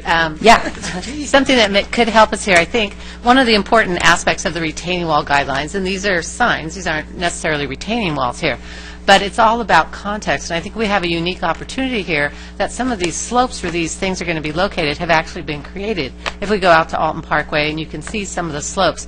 Just last week, the folks from the Shea Baker had actually constructed kind of some mock-ups so you could actually see. And I think that's a good representation. I don't know if you'd be willing to put something up again, because then you can see this in its context. I mean, these are some 30-foot tall slopes that are going. You're in a car, you're on Alton Parkway. You could walk on the sidewalk too, but you can really see the wall in the context. And I think that could help us understand this instead of, perhaps just taking numbers and trying to apply it to a chart. Because the guidelines were all about different walls in different contexts. I would, depending upon, simply because this is the scale of this design and this particular project, I don't think it's something we have to rush into to do. And I would really like to make sure, because I don't want to, be surprised. I would like to take the time to, make sure that what we're saying and what's being represented is exactly the same thing, so we're, on the same page when we come to the end of it. So with that, I'd like to make a motion that possibly we continue this discussion until our next regularly scheduled meeting. Okay. Give us an opportunity to go out there, and if we can set something up, if that's timely. I don't know whether it is or not. We might want to ask the applicant, and also, again, keep in mind, 2 weeks is very little time. We would need to have a report literally next week. So let's hear from the applicant about the idea of throwing up some plywood or something else in these locations so that we could go actually see the context. Well, and really right now the only location we can do is Alton and Commerce Center because the slope's not built up at Baker Dimension or Alton and Rancho, so you won't see the perspective. We just took it down at Alton and Commerce Center a few days ago, but I'm sure we can have that one put back up and looked at. Not as elaborate. They had it up for a while, and did you take any pictures of it? We did. We took pictures, and we had lettering up that day. Just to see if we had the right scale of lettering too. And we moved it after the first time. And so, it's it's definitely perfecting it so that it works with the conditions out in the field. But I think we could get that one back up. You know, bake and dimension would be roughly another month, and the other corner, I mean, we're looking at more like 3 months. So I guess unless we piecemeal. You know, I can recall we used to do this with balloons back when Commissioner Hughes and I first started this.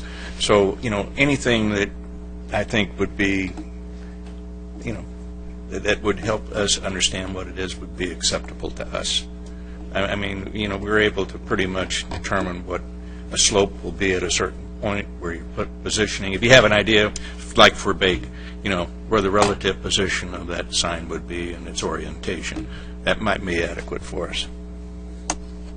Okay, well, I think we can see what we can do there, because, I mean, they're working on that grade right now. And then, I mean, maybe the comfort at Commerce Center and Alton will be enough to do Alton and Rancho, too.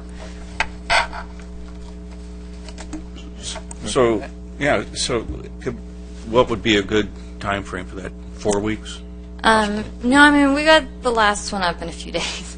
So, I mean, we could, you know, by the end of next week, have definitely the one at Alton and Commerce Center, and I'll have to check on the one at Bacon Dimension to see how it would work with the current grading going on there. So, But I think we'd want to go. You want to go 4 weeks. 4? Okay, let's do it right. Right, and we may be able to find something else similar out in the environment, because we have some other 2-to-1 slope areas going up Bake Parkway, so we may be able to find a location that's very similar to what one of her other grades may be. Okay, then I'd like to make it the motion that we go to, I believe it's February 2nd, is what we set that for, previous, 14th? Okay. February 14th. We have 2 applications. We wrote the resolution together. No. The 2 resolutions are separate. I'm corrected.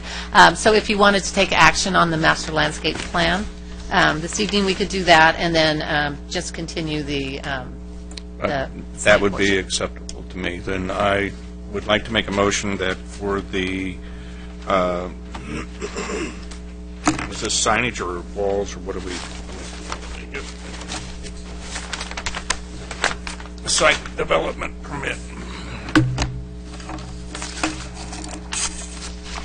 Is anybody together a little more than that? Here it is. I can't see it from there. Thank you. Okay. I'd like to recommend approval of site program, or the master landscape plan and plan sign program for the Shea Baker development. No, not the sand. Not the landscape, excuse No, me, not just the the plan. plan sign program. No, vice versa. Never mind. Can I help you, Deb? Yes, please. I want to make a motion that we bifurcate this.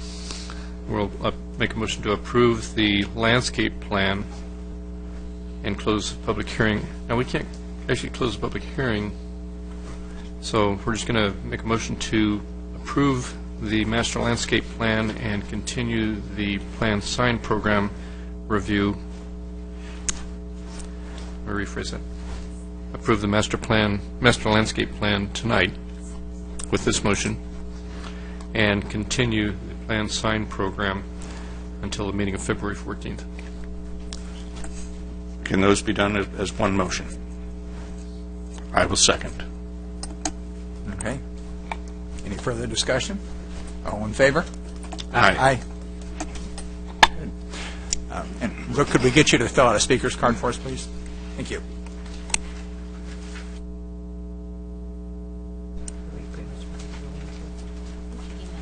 No, do they? Okay. Okay. Yeah. Okay. Moving on to item number 10, it looks like.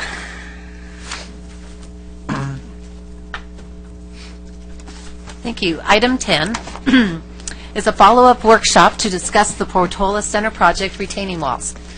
Carrie will introduce the project applicant, who's here this evening. Thank you, and good evening again. Just for the benefit of the audience and anybody watching on the live streaming, the Portola Center project is a proposal for 930 dwelling units in the Portola Hills Plan Community, and it's right in the undeveloped land where Saddleback Ranch Road and Glen Ranch Road currently intersect. And the purpose of this workshop is to provide the applicant an opportunity to update the Planning Commission as well as members of the public on the project's grading and retaining wall concept. There was a previous workshop in last September, and in light of the comments received at that workshop, as well as changes in the project access locations as part of the community traffic workshop process, the applicant has revised their project retaining wall concepts and would like to go over that. A binder has been provided to the Commission detailing the changes with some feasibility studies on landscaping and visual simulations. And staff would just like to note that this application is currently undergoing a detailed review process, and the process does involve checking through all the aspects of the plan's technical details as well as environmental review. No formal action is being taken tonight. And also, I also wanted to mention in your staff report that the Orange County Fire Authority is also currently reviewing the plans from a fuel modification standpoint, but that usually involves landscaping as well. And like I said, more detailed analysis and review will be brought forth as the process continues toward the public hearing. And with that, I'll turn this over to the applicant, Stephen Haas from Baldwin & Company, for the applicant's presentation. And we look forward to the Planning Commission's discussion and receiving any input tonight. And thank you very much. Thank you, Carrie. Mr. Chair, members of the Commission and staff. My name is Stephen Haas. I work for Baldwin & Sons. We're the applicant on Portola Center. Given the hour and the fact that I know we have a number of members of the public here who probably want to comment, I'm not sure the number of speaker slips you have. We did prepare two different presentations. We have the long version and the short version. The short version relies quite a bit on the fact that you have familiarity with the material that we gave you. And the public will have the opportunity to look at and has looked at some of the exhibits that we have up. I was going to make that offer as to what you might like to see tonight. What I would like to say, though, before we get started, given the conversation that you just had on the landscape plan and the walls for Shea Baker, in your package you will see the level of detail that we prepared for our project, and we've not been approved yet, includes cross-sections, includes wall heights, and we will be preparing a detailed landscape plan that goes with our area plan that will come before this commission for recommendation to the City Council. It's our intent to have a level of detail in our entitlement approval in our planning documents that answer many of the questions I think that you have posed tonight. The issue of the height of a wall at the sidewalk. I think those cross-sections give you a very good idea, and I think we've done it in responding to the scale issue. You'll see that we've been very sensitive in the context, as Gail mentioned, to the height of the walls where people are walking, to keep those at below 6 feet, and I think we were able to achieve 5 feet in all of those public areas, and that the taller walls are actually set farther back from the right-of-way, so that scale issue is addressed. But we think we have that detail in your package. Obviously, the ability to put that exhibit, a tentative map with those cross-sections up tonight, would probably require an electron microscope for the public to see. But I wanted to assure the Commission, I want to assure the public that the level of detail that we're going through with respect to the submittal requirements for retaining walls that will be shown on our entitlement documents and our tentative maps, I hope is the level of detail that would answer the questions that you raised this evening. With that, I guess is it the red pill or the blue pill? Is it the short or the long version? What would you like tonight? The short version? Sure. Short version will work fine. Great.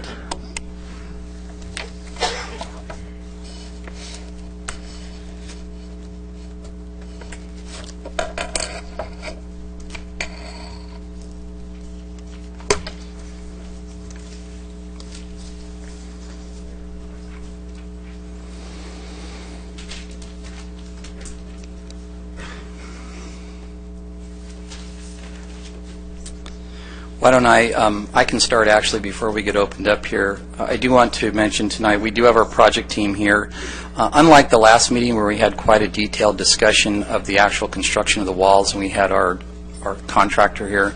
This evening, we did also bring our landscape architect to have discussions about the landscape palette and the different types of landscaping that this project will be using with respect to the fuel management zones, as well as where we have ornamental landscaping, enhanced landscaping, and then the landscaping that would be used in the entryway. So we have a number of different landscape themes. Our landscape architect is here if there are questions for he and his staff. And that will all be articulated in our area plan, which would be the areas of landscape, the themes, as well as the actual palette. And that will be done as part of our approval process. Some of the things that we'll go over tonight, I think everybody knows where the project site is. We certainly have a vicinity map for the benefit of the public. I will cover off some of the comments from your last Planning Commission meeting. I feel like the Wizard of Oz here. Don't look behind the curtain. Carrie mentioned the outcome from the traffic workshops. As you know, we had 3 workshops that were facilitated by Joe Faust, and those were very beneficial, not only with respect to our project, but to the existing condition in the community. I think some of you may have attended some of those and have heard the outcome of that. The revisions that we've made to our design with respect to access and respect to the internal circulation as well as the retaining walls. I won't go into the landscape plan tonight. That's one of the things that got value engineered out of the short version. There's a lot of details, a lot of pictures and things when we get into the plant palette, and I think that's something that, again, there'll be a lot of detail as we work with staff to develop that palette. I'm going to just highlight right now, and again, this works pretty good because these aren't graphics, these are all our narrative slides. At the last commission meeting, you expressed concerns over the height of any wall that was 30 feet. So we have looked at the walls in this plan, and we now have walls that are 20 feet or less in height. So we've looked at how can we reduce the height and the number of walls and the length of those walls. And we have exhibits that we provided you to show some of those differences, the before and after, if you will, and then the detail of the current plan. Certainly the visibility and the human scale issue, the visibility from the public right-of-way, and also the scale issue with respect to particularly along Glen Ranch Road and Saddleback Ranch Road, where there are a number of the public use that for walking and for exercise purposes. And then finally, what ends up at the end of the day, these walls are very ominous looking when they're first built. And even slopes look very ominous when they're first built. This evening, we met with one of the communities, the HOA communities in Portola Hills, and I drove past the Shea Baker project and saw the grading for the slopes there. When they're brand new, they look pretty big until they get landscaped. So clearly, the landscape palette and how we use that to soften and, in fact, in many cases, hide the walls is an important part of this exercise in the project proposal.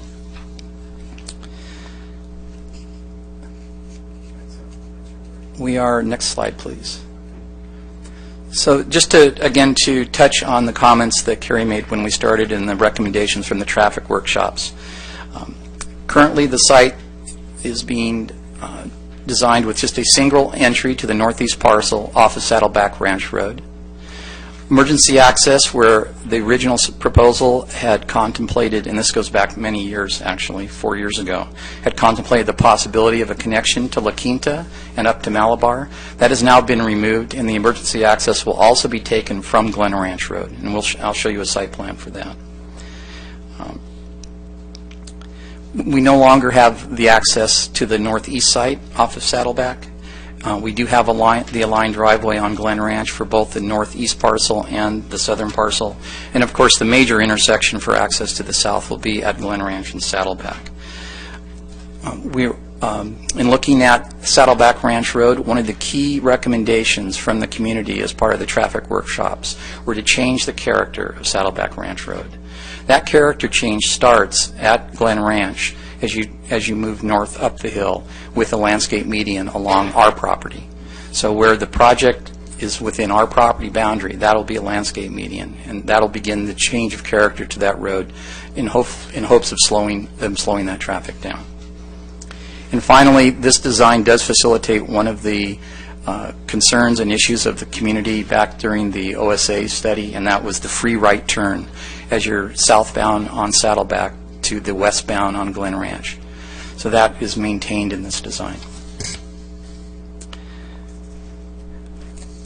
I'm going to cover this off as we talk about the project. This is very detailed, but again, it covers some of the things I just mentioned. It also covers the reduction in wall heights in certain areas. So I think I'll be able to cover that particular, those particular bullet points as we go through the presentation. So if we could move on to the next slide. You can see this is the revised land use plan. As you orient Glen Ranch and Saddleback, you can see the single entryway to the northeast parcel with the loop street within the parcel. And you can see as you progress from the intersection of Glen Ranch Road and Saddleback Ranch Road, a small access, emergency access road to the site. That will be for, there'll be a pedestrian connection there, but it'll be only for ingress and egress to the site in the event it's required for secondary purposes. And then as you progress further east, you see the signalized intersection that's aligned for the northeast and the south parcel. And what you see a little different now in that design is the original design, you would have driven into the site and immediately hit a T intersection where the park was located. We've reoriented the park slightly to the east, and then we've continued that street up into the project to provide greater circulation in the project. So you now have multiple choices, if you will, as a owner of one of the homes in the northeast parcel to come into the site. You have, if you go to the west, you have two choices there as you move that direction. So it has provided, we think, a little better circulation pattern for the internal site itself. The southern portion of the site is pretty much what we've been working with over the last several years. Next slide, please. This is a composition of where some of the major changes are, and this is, we're currently looking at the north side of Glen Ranch Road, and just wanted to highlight some of the numbers, and again, the text is very difficult to read, so let me do this verbally. Numbers 2 and 15 are the access issues. That's where access was removed and access was added, emergency access was added to the northeast site. The vast number of other areas are where retaining walls were modified. So if you look at 3, 4, 5, and 6, which are primarily to the eastern side of the site where we have visibility on Glen Ranch Road, that's where we reduced wall heights. We put a 5-foot wall along Glen Ranch Road where the equestrian trail is, and to work on the human scale there. And then the other walls that might be necessary to the project are set farther back. Internal, we also were able to reduce the walls within the site. These would be walls that are between the various tiers that have been created for the site, given the topography as we all saw when we did the site visit last summer.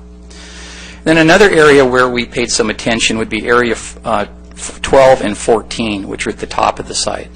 Area 12 in the original, in one of the original submittals, would be the connection to La Quinta. We've been able to drop that area substantially from having to meet the road up there. So we have an elevation difference from the pads that are above the site that exist today to the home pads that we have proposed, from between approximately 10 to 30 feet in elevation differential. So we have some detail on that if the commission would like to see that. That does do a job of beginning to maintain some of the existing views that the community and in fact those residents have come to enjoy over the years. However, I'll be the first to say that you'll see the tops of homes with the subdivision being built. The other area that we've paid quite a bit of attention to is 14. Our original proposal there was to do a double-loaded street where you would have homes on both sides of the street, and the backyards of the northernmost homes would actually be on the property line for the townhome community that's built there today.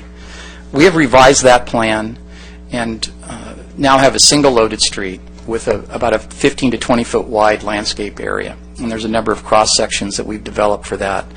In that area, the street is anywhere from 7 or 8 feet below those pads. Actually, in one section, because of the different elevation changes, we're slightly above the pads that are on the north.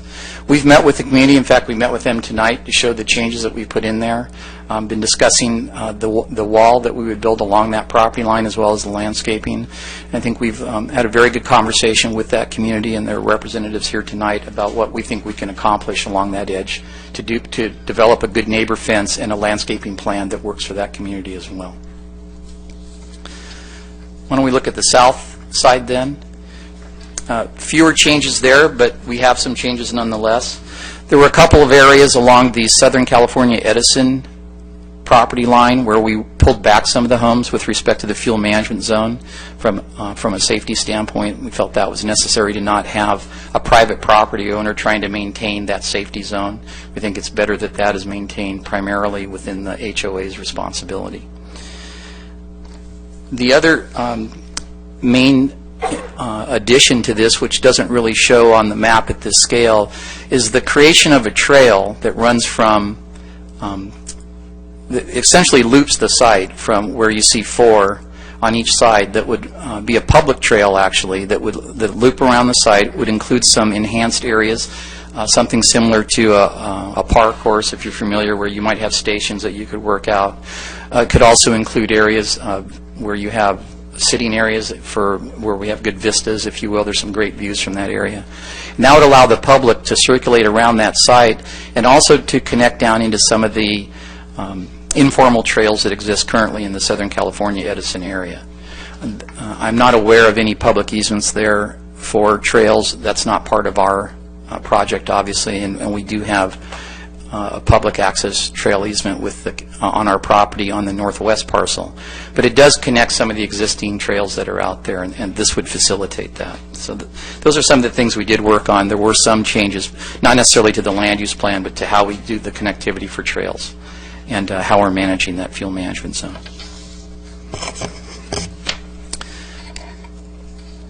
We've done a number of photo simulations. This is very similar to the map you saw before. These simulations are from public rights-of-way. We're going to go through a couple of these. Just some of them did not change, but we do want to provide that perspective. And what I wanted to point out is in some cases the distance issue. If you look at the Southern California Edison easement, and unfortunately it's a little off the screen, to the farthest to the left, I believe, is photo simulation number 5. That's from an area that's a public street that's in, I think it's, is that Definition Drive, excuse me. So Definition Drive is one of the areas that we took a photo simulation from. The other was taken from Area 4. We can show that if you like, but that's quite a long way away, and that's actually from the toll road. And you're moving at much more rapid speed in that area.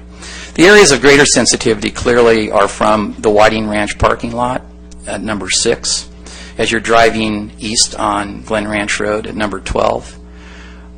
At number 7 and 10 is really the entryway, and in that particular case we're looking at a stacked stone wall, and our the wall that's along the sidewalk there is at 5 feet, and then the larger walls are behind that for the project. And then along Glen Ranch Road as you proceed farther east at 8, 13, and 9, and of course at the intersection of El Toro and Glen Ranch number 1, which is looking up at the site, which is probably the area where you're at the lowest point looking up to one of the highest points of the site. So we'll start with the northwest site as viewed from Glen Ranch Road. This is the existing condition. See that every day as people drive the road. This would be the wall that's built along that edge before it's landscaped. And then as we add the landscaping to it, and this is an area where we have a transition area and also have some fuel management zone, the type of landscaping when it's finally mature. And in your package we did provide you some pictures of the types of landscaping. That landscaping plan is a concept right now, and we'll work with the staff to perfect that as part of the area plan. from the northeast site, and this is where more of the changes occurred with respect to the walls. This is at the intersection today. This is what the project would look like prior to landscaping, and you can see the walls, how they're built. We've also incorporated some architectural elements as far as the columns that exist. You can see down below is the community identification sign, if you will, for Portola Hills. The thought is, in working with the community, that we would be looking at that intersection. Could be, when we talked about changing the character of the community, that would also be the identification. There currently is not an identification sign for Portola Hills at this location. You can also see on the left the beginnings, if you will, of the landscape median.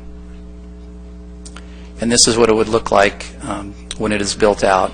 It's a little busy. The concept here, though, would be to do a more organized landscape palette, similar to painted trails or those areas where we might use olive trees or things like that, where it's much more what I call organized, to enhance the entry statement, as well as take advantage of where we have the stacked stone, where we're using the walls as an architectural element, and we don't want to hide the walls in some of these areas. This is looking, this is looking southbound on Saddleback Ranch Road. At the curb cut on the right would be to the northwest parcel. This is where we removed the entryway, and in rebalancing the site, coming up the street, you really are looking at a large manufactured slope, as well as walls to support that slope. And then this is what it would look like when it's landscaped. So we have the landscape median. We have to be sensitive in that median with respect to visibility. That intersection that to the northwest parcel is recommended to be a complete a full intersection, all turn movements. So you can make a left turn out and to go northbound on Saddleback if you're taking your child to school. So we want to make sure that we're not creating any visibility issue with landscaping that might impede a driver's visibility to see any of the turn movements that are occurring.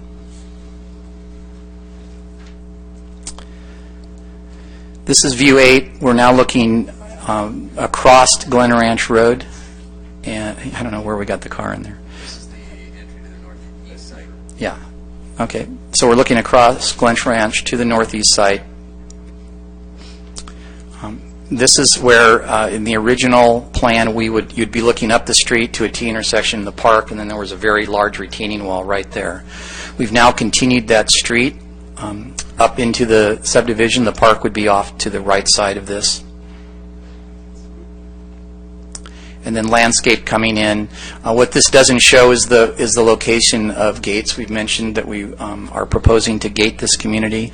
The location of those gates have been studied. They comply with the county design standards, as well as we've done queuing studies to make sure we're not having any problem with respect to queuing either internal to the site or creating a problem on Glen Ranch.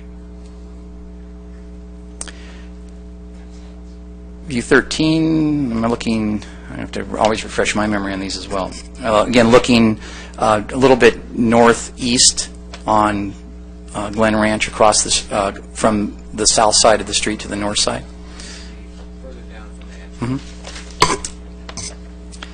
Here you can see where we have pretty much eliminated the walls, with the exception of a wall along the perimeter of the property, and the fence there is separating the equestrian trail that is along that area from the public side of the trail, or the walking and biking side, if you will.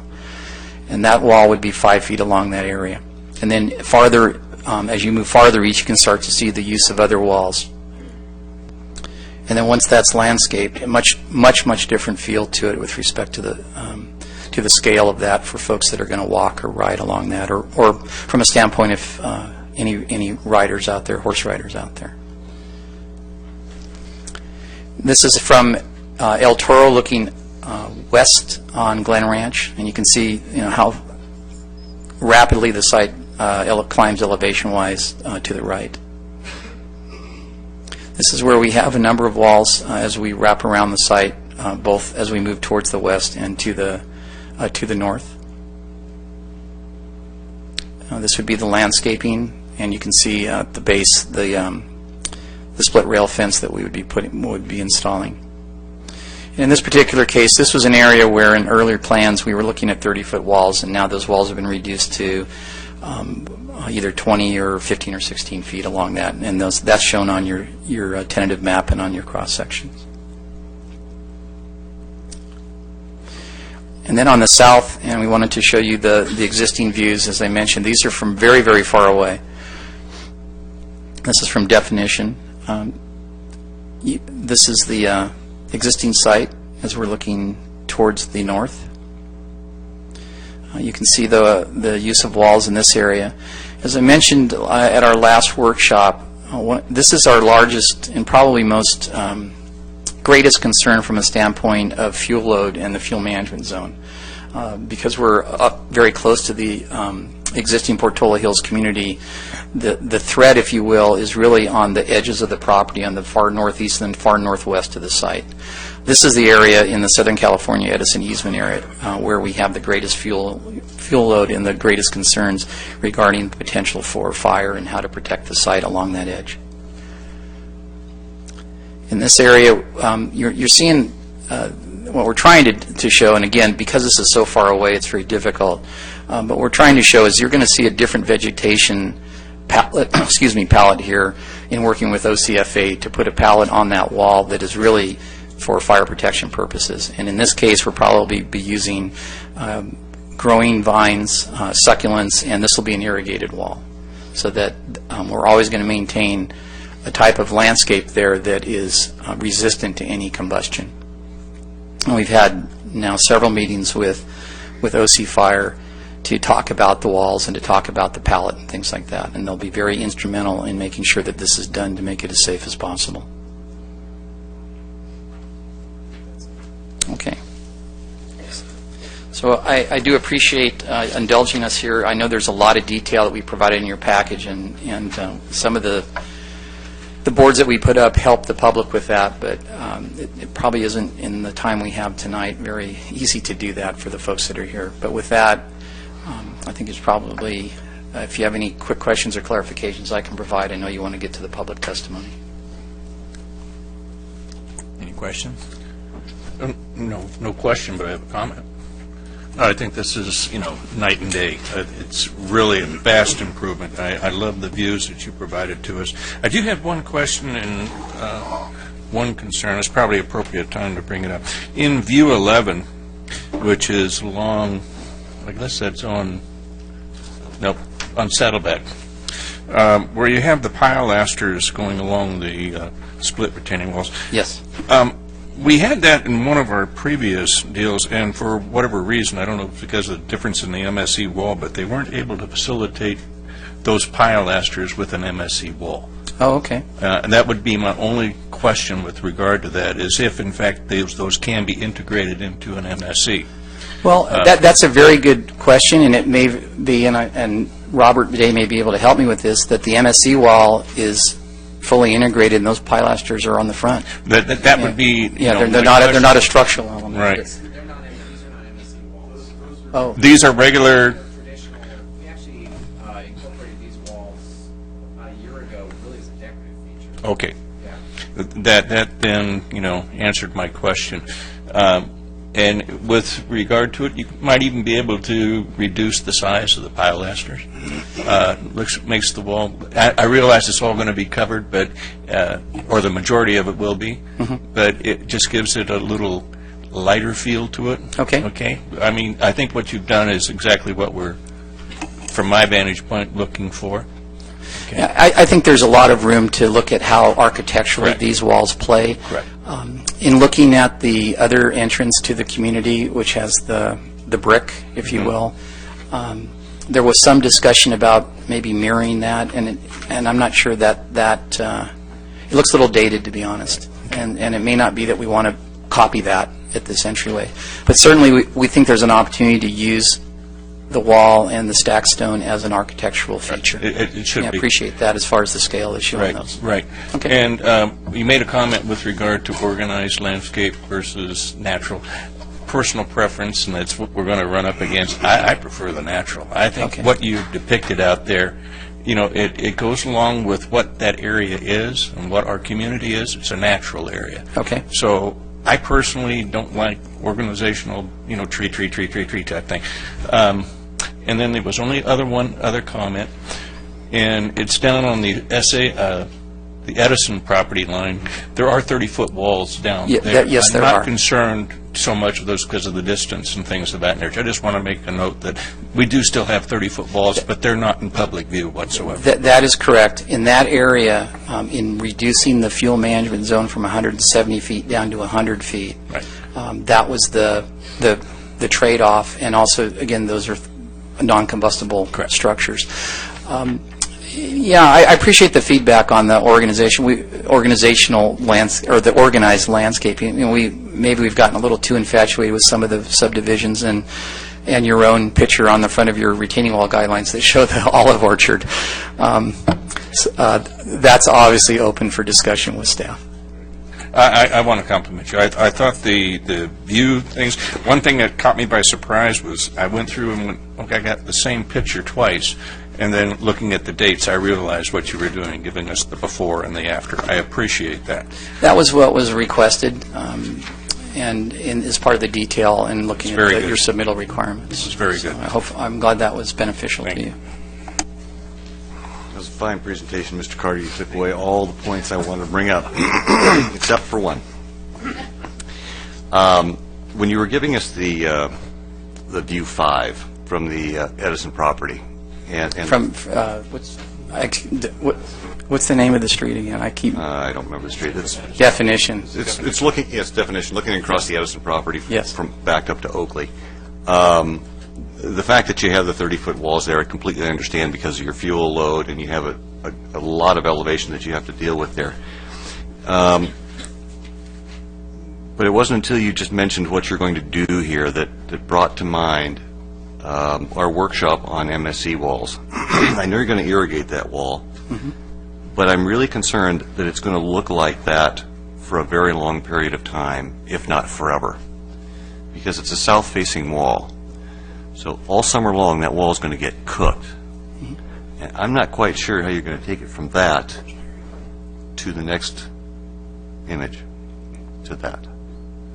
Well, as I mentioned, some of these walls will have to be irrigated. The irrigation will not be removed once they're established. No, and there's no way that anything would grow on that wall if you don't have it irrigated. Well, I'm going to leave that, and I may ask our landscape planner or our land use planner to comment on some of their experiences. I hear your point, given that exposure. That would be my only concern of everything that I've seen presented so far, because the way you've cut the walls down and regrouped everything, it really works much better with what we've tried to achieve. Okay. I'd like to introduce Tom Picard. He's our landscape planner. We've used him on a number of projects and have him comment on the viability of a wall, that type of wall in the material zone. Great. Hi, Tom Picard, Tributary Landscape Architecture out of Carlsbad. The most successful retaining walls that we've done with this has been almost purely a hydroseed mix, and we supplement that with a subgrade drip soaker tube irrigation that goes completely through every single cell on the wall. Typically, most cities, counties want to see containerized stock because that's in your grading ordinance, and that complies with all of your landscape ordinances. But if you look at some of the most successful walls in this area, including Newport Coast, those were started predominantly off a hydroseed mix, and there was supplemented with some containerized stock. The benefit of that is when you place a substantial amount of seed, and you typically have to use a far more expensive seed for this, you have a greater chance of something germinating, and it's germinating in a tighter cell. What you described with the south-facing walls is they do retain the heat, but they also dry the soil out. With the Vidura system that we're using, we get to backfill with the natural soil from the area. Therefore, the water retains itself. and the plants are able to germinate themselves better. Most applications on south facing where we have used rooted material or something, your mortality rate is somewhere around 80%. The other part about a hydroseed mix is you can always come back and reblast it on those areas that don't apply. So in order to make everybody happy, it's kind of a combination of both, but we truly do rely mostly on a hydroseed mix that is consistent with what the plant material is in the foreground. Taking that into account, hydroseeding certainly would be an easy way to fix the situation, but if we look at this long term, we know the weather's not going to change. If anything, they keep telling us it's going to get hotter. Who's going to be responsible for that?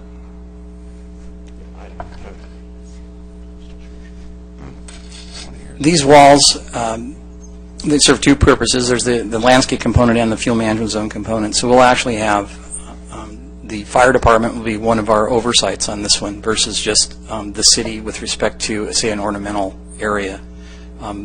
They will be maintained by the homeowners association, and we're going to look at two mechanisms. One that we think is probably may have more merit, which is a financing district, if you will, or a maintenance district, which is an assessment against the property, essentially a tax, which is much harder to change than an HOA budget that could be cut, if the HOA decided to. So we're very sensitive to what should go into a traditional HOA budget versus what should go into a maintenance district. I just want to make sure that it stays with a natural look. The fire department could care less because we know the brick's not going to burn. We just want to make sure that natural look is maintained basically in perpetuity. Okay. And it isn't overlooked. Understood. Thank you. And I think they would echo your comments. They do want to see, I think they would like to see a type of plant material that is very resistant as well to fire. And then I didn't mention the third player in all this is the resource agencies, NROC, who is looking for some areas where there might be some restoration of habitat for the cactus front. Along the same line, maybe I could get a little more clarification, because on one hand, let me preface this by saying what you have brought before us here this evening shows a tremendous improvement in creativity compared to what we've seen in the past. This is a big leap forward. Back to the retaining wall, and I had a similar concern. I like what you're doing with the retaining walls for the fuel management. I mean, I read the whole report. It makes a lot of sense. It looks like you're going in the right direction with it. But on one hand, I heard you talking about you're going to plant succulents on there, and then heard Tom talk about we're going to hydroseed it. And I don't think that you're going to hydroseed a succulent. I could be wrong. Help me with that. Are we going in conflicting directions here, or am I? Well, I'm going to leave it to the experts to make that ultimate decision at the end of the day. I think as we develop that plant palette, we may have a variety of things. We also have some areas, by the way. Keep in mind that we do have a wall, but we also have some slope areas as well that will also be planted. And there may be different materials that we're looking at in those slope areas. The one succulent, of course, that comes to mind is the cactus, which is the habitat for the cactus wren. That's fine as long as it's alive. If it's dead, we need to go in and yank it out because then it burns like anything else. But I'll let Tom comment on what might be in that hydroseed mix. Yeah, he may have spoken just a tad. There are succulents that we would have to use in small containerized stock, and obviously they'll work much better for fire resistance. But what you're going to, if they haven't already, there's basically 4 different classifications for how we're planting these walls. There is the perimeter ones that are next to the native landscape that is subject to the fire protection plan. And those are going to be the toughest walls to plant and irrigate. Those are the ones that you're most concerned about because those are going to be the largest ones that really need to sustain themselves with the greatest heat. And what our goal is to take that plant pellet, which we'll call wall type A, and then subtly transition that into the next perimeter one, which is non-fire protection area. There will be a crossover on some plants in there. We will utilize similar hydroseed mix, but it will be a little different. In those areas, to just a simple succulent like senecio, which is incredibly popular right now, that might be utilized in it. Other different types of succulents. As we transition into the core of the project, it will change, but it will try to make it as seamless as possible. And so when we get into the next one, which is the interior walls, which would be behind the homes, those would be much more greener, much more lush, and not quite what we had on the perimeter. But still, we don't want to go from one extreme to the next, and the last one type wall is the project entries. And those are the ones where we're going to add a little bit more sex appeal with the bougainvilleas and lantana and get a little bit more color and pop. In order to make key areas look great with color, we make other areas look vanilla and plain, which is kind of how it all comes together. But in my goal, what we're trying to accomplish, and keep in mind, we are talking in theory, we don't have the final plant palette nailed, and we've done a lot of research so far what we could do, but we always know we could keep making it better. Our goal is to try and make the outside look as a seamless transition to the inside. And that's the goal. Just another comment along that line. What you've done along Glen Ranch Road, I think, is a tremendous improvement. It brings back, we did a tour of Newport Coast and some of the areas down there and looked at the retaining walls. What you've done here is just brings back images of that, which they were executed very well. Obviously, the landscaping is going to be a little bit different here. Yes. But I like what you've done with the terracing. I mean, just this is such an improvement, and it's so much more palatable. I think it's going to be a tremendous asset for the value of the community, the property values of the community. I like the changes you've made to the northeast property as far as the entrance. I think that'll go a long way towards relieving some of the traffic concerns that we have. So overall, I think it's a nice step forward. I think a lot of creativity. I like the single-loaded street that you put up there to help relieve the properties back up to some of the existing homes up there. And I could be wrong, but in looking at it, the only pad that I saw on the northeast that looked like it would present any kind of a view conflict was probably going to be 220, and that was like an 11,000 square foot pad.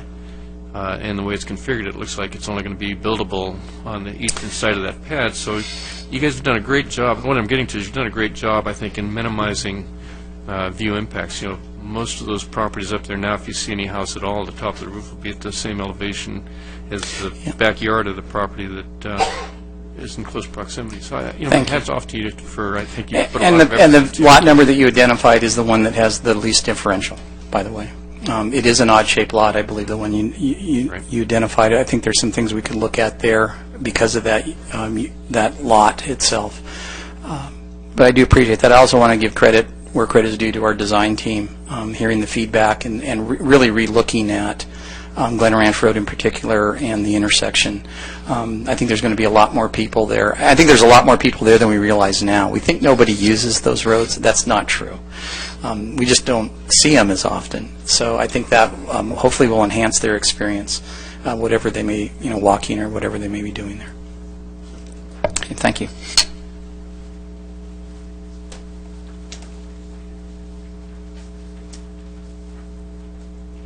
Okay, we've got some people that would like to speak to us. Let's start with Ian.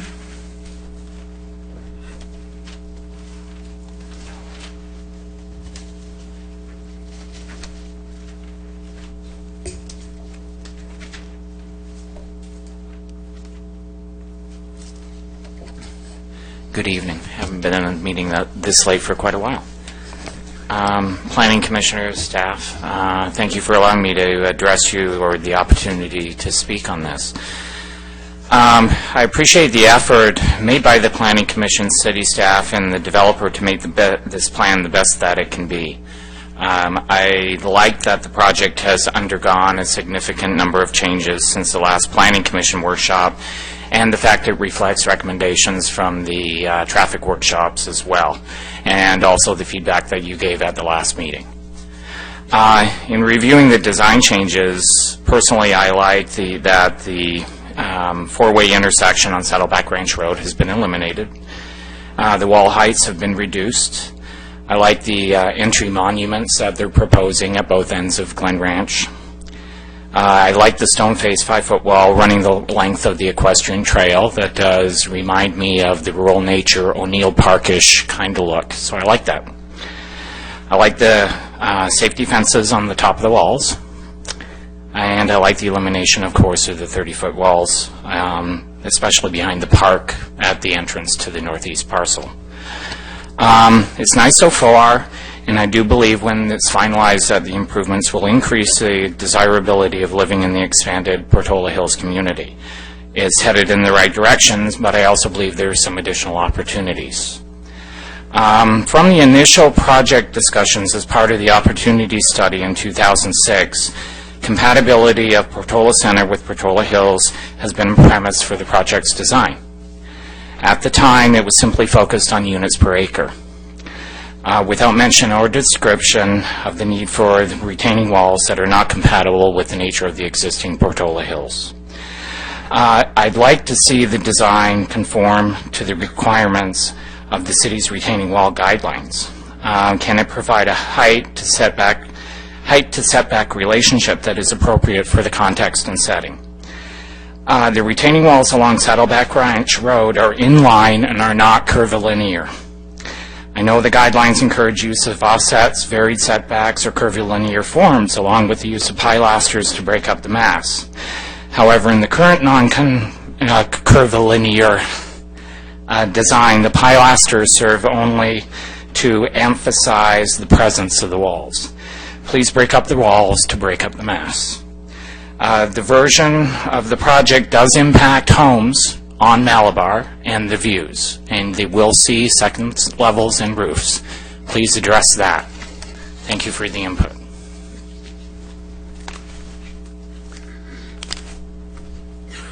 Mark Tellens.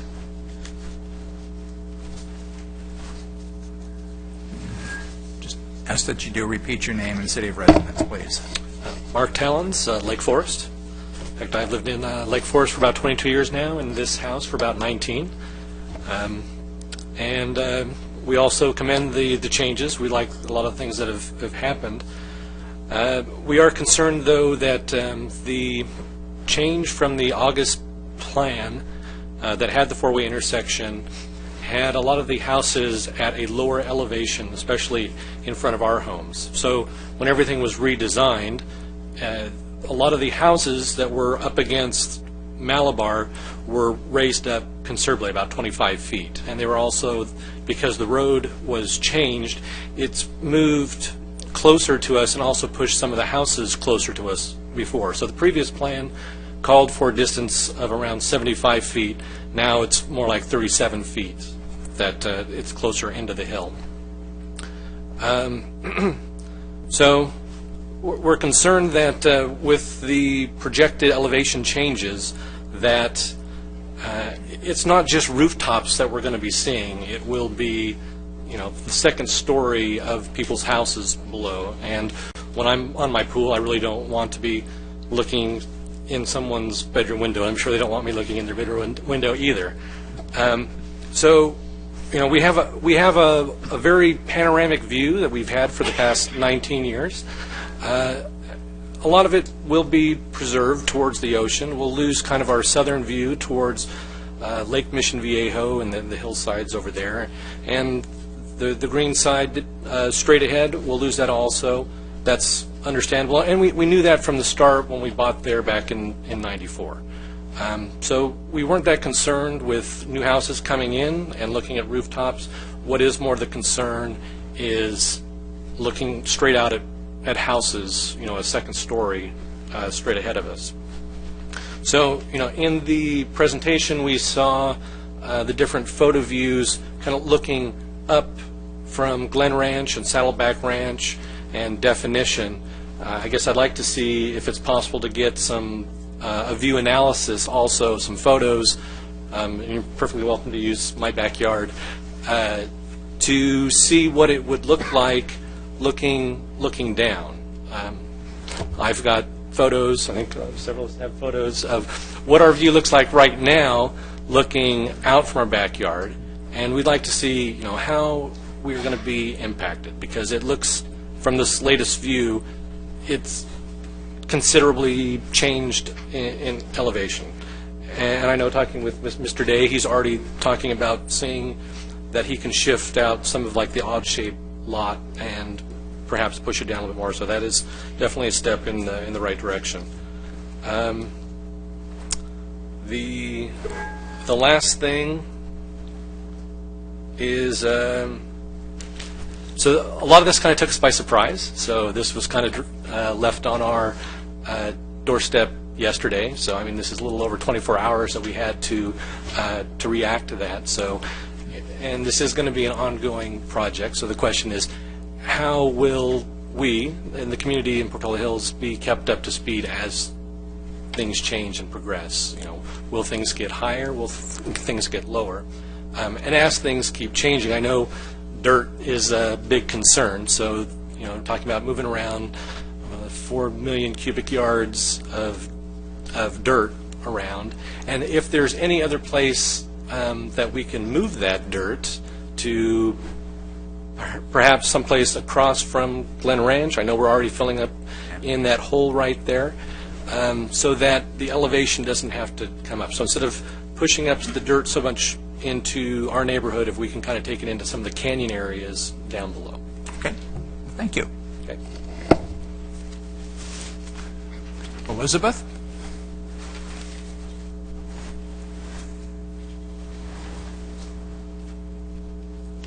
State your full name for us, please. Okay. Good evening. My name is Elizabeth Wallace, and I'm a 26-year resident of Portola Hills. I'm president of the Portola Hills 2 Homeowners Association. Our community opposes the Portola Center design we've seen tonight, and we oppose the plan for 2 reasons. First, Baldwin's newest plans obstruct Malabar homeowners' views. Where homeowners previously had unobstructed views to the ocean, this plan raises lot and street heights to a level that blocks their views, and this is unacceptable and must be changed. Second, Baldwin's new design features 16-foot-high retaining walls along the length of Saddleback Ranch Road. 2 rows of walls, measuring more than 800 feet long, shore up the northeast building pad. Baldwin added evenly spaced pilasters to try to break up the wall's visual impact. However, the pilasters only serve to draw attention to the wall's ungainly proportions. City planners promised our community that Portola Center would be similar in character to the existing Portola Hills neighborhood. However, if you were to allow this change in our aesthetic, 1/3 of the community would be surrounded by retaining walls, in contrast to 2/3 of the community with manufactured slopes only. The work you've done to improve traffic and circulation shows how much the project can be improved. Let's work together on these issues and make sure the project design is the best possible design for existing residents, new residents, and the city as a whole. Require Baldwin to provide an alternative design for Portola Center that does not block existing residents' views and reduces the visual impact of the retaining walls. We rely on your service and your experience and your adherence to city guidelines to protect our community's integrity. And lastly, I wanted to make a comment on the landscape palette. I examined it and I noticed certain species that Baldwin recommended have a short lifespan, as short as 2 years, and some are difficult to establish. And because this site merges with Whiting Regional Park, the landscape palette must include only native plants to prevent non-native plant invasion into Whiting Chaparral. The landscape plan currently calls for some Mediterranean plantings that are inappropriate in the areas that merge with Whiting. It needs further refinement. I'm submitting an exhibit. This is straight from Baldwin's track map that specifies the dimensions in which Malabar homeowners' views are impacted by the project design. It's a zoom in.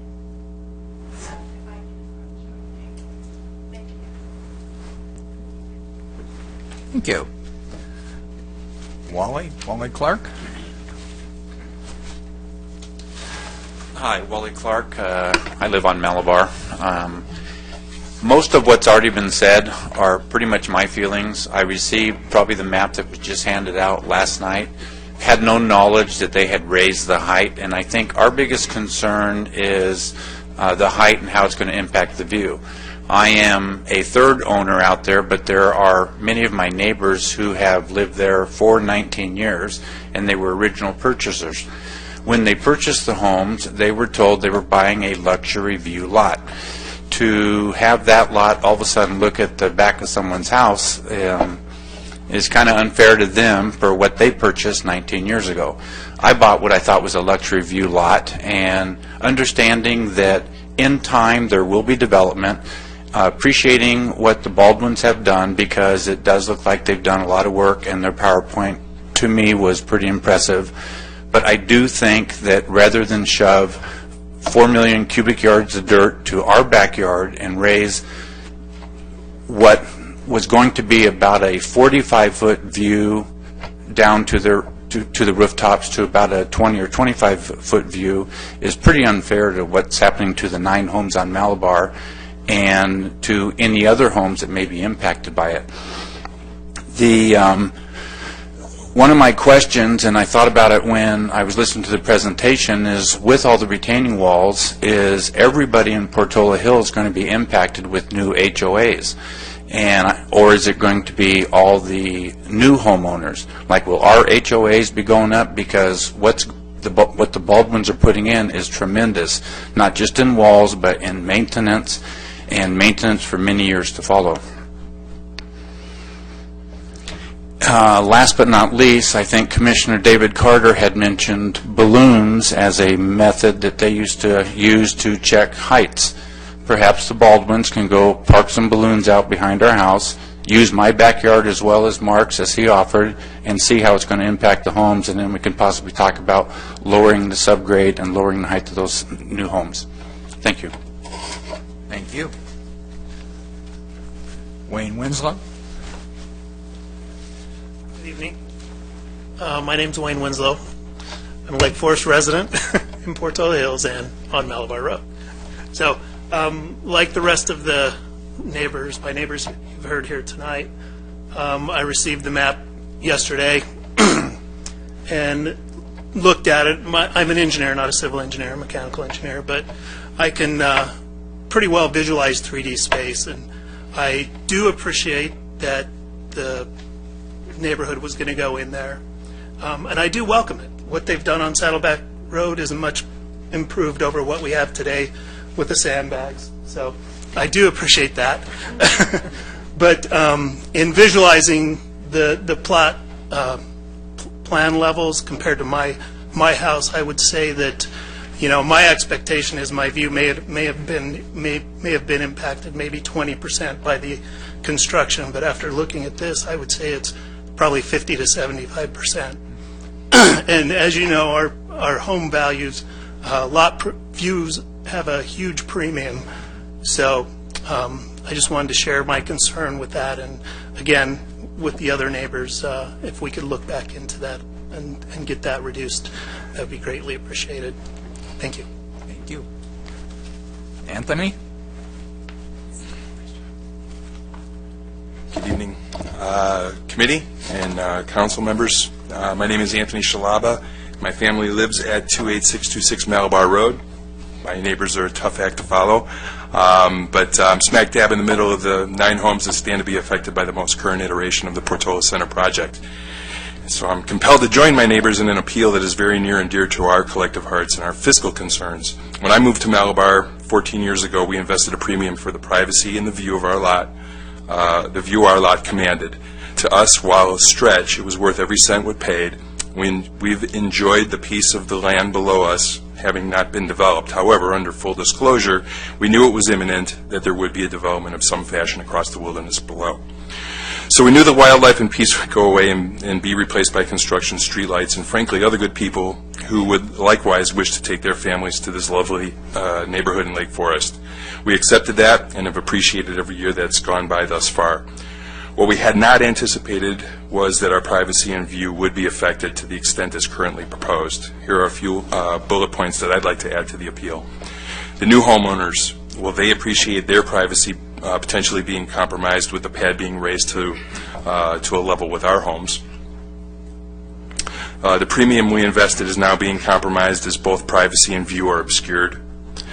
We have plans, and I have them with me tonight, to further invest in our property by renovating our backyard to a proposal that we're actually has been laid on us for about $150,000, which would enhance the value of our home, drive property tax values, and revenues for the city of Lake Forest. And unfortunately, those are on indefinite hold pending redesign of the plan. I think it's already been said as well, the visual impact study, really appreciate the pictures and the visuals that have been shared with us thus far today. But my understanding is that the visual impact study is customary, and I would offer my backyard as well, and I do have some pictures of what our current view is today that stands to be obstructed. So if we can have a similar view from our backyards, balloons, whatever it takes to kind of get a visual, it would certainly help us understand where we're at visually in the line of sight. So with all due respect, I'm not sure how relatable this is to the committee and the city council members, so I'd welcome any of you to visit our home, see for yourself what we have today and the risk of loss. You'd really appreciate our concern if your home address was 28626 Malabar, or any of my neighbors to either side of me. I'll just close by expressing my confidence that given the plans are not finalized, there will be a reconsideration where our privacy and view will not be impacted to the extent we'll no longer see Lake Mission Viejo, Catalina, or the sunset into the ocean. Great. Thank you. Thank you. And we do appreciate all the comments. They've been noted. This is not a meeting that we're going to take any action tonight. This is just for discussion. I think you're all aware of that. You're familiar with the process. It's nothing, we're going to be moving on and on. Do we have another speaker? One more? Well, then, come on up. I'm Patricia Klein. I also live on Malabar. Hello, neighbors. I don't know you. I'm up at the top, and I'm looking at the numbers that whoever it was, thank you for that information yesterday on the garage door. My lot's at 1269 feet. There's two lots that are going to be at 1226. Add the 35-foot roof on there, 1261. So now I have 8 feet below me is this roof. There goes the 180-degree view that I paid $1 million for. I knew after I moved in that these homes were coming. I didn't know beforehand, unfortunately. I've had the house for 4 years. And I've been getting used to the idea that the houses are going in, but this is horrible. This is just horrible. They're so close and they're so tall. They got to lower them. It's just ridiculous for all of us. That's all I got to say. Well, we appreciate it. Yeah. You can just turn that in here. Great. Thank you. Okay. Well, again, all the comments are received. We're far from a finish line on this project. We do appreciate, obviously, all the input. We're just as concerned as you are, and we want the best project for everybody. The developer wants the best project too. So again, we're not close to the finish line. We're closer, but we're not close. We've got a long way to go, but we will get there. Okay, great.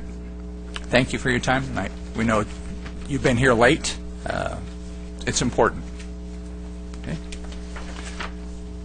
So, need a recommendation to receive this? Do we need? No. We don't need to do anything. Okay. You got it. Okay. Well, we're good. All right.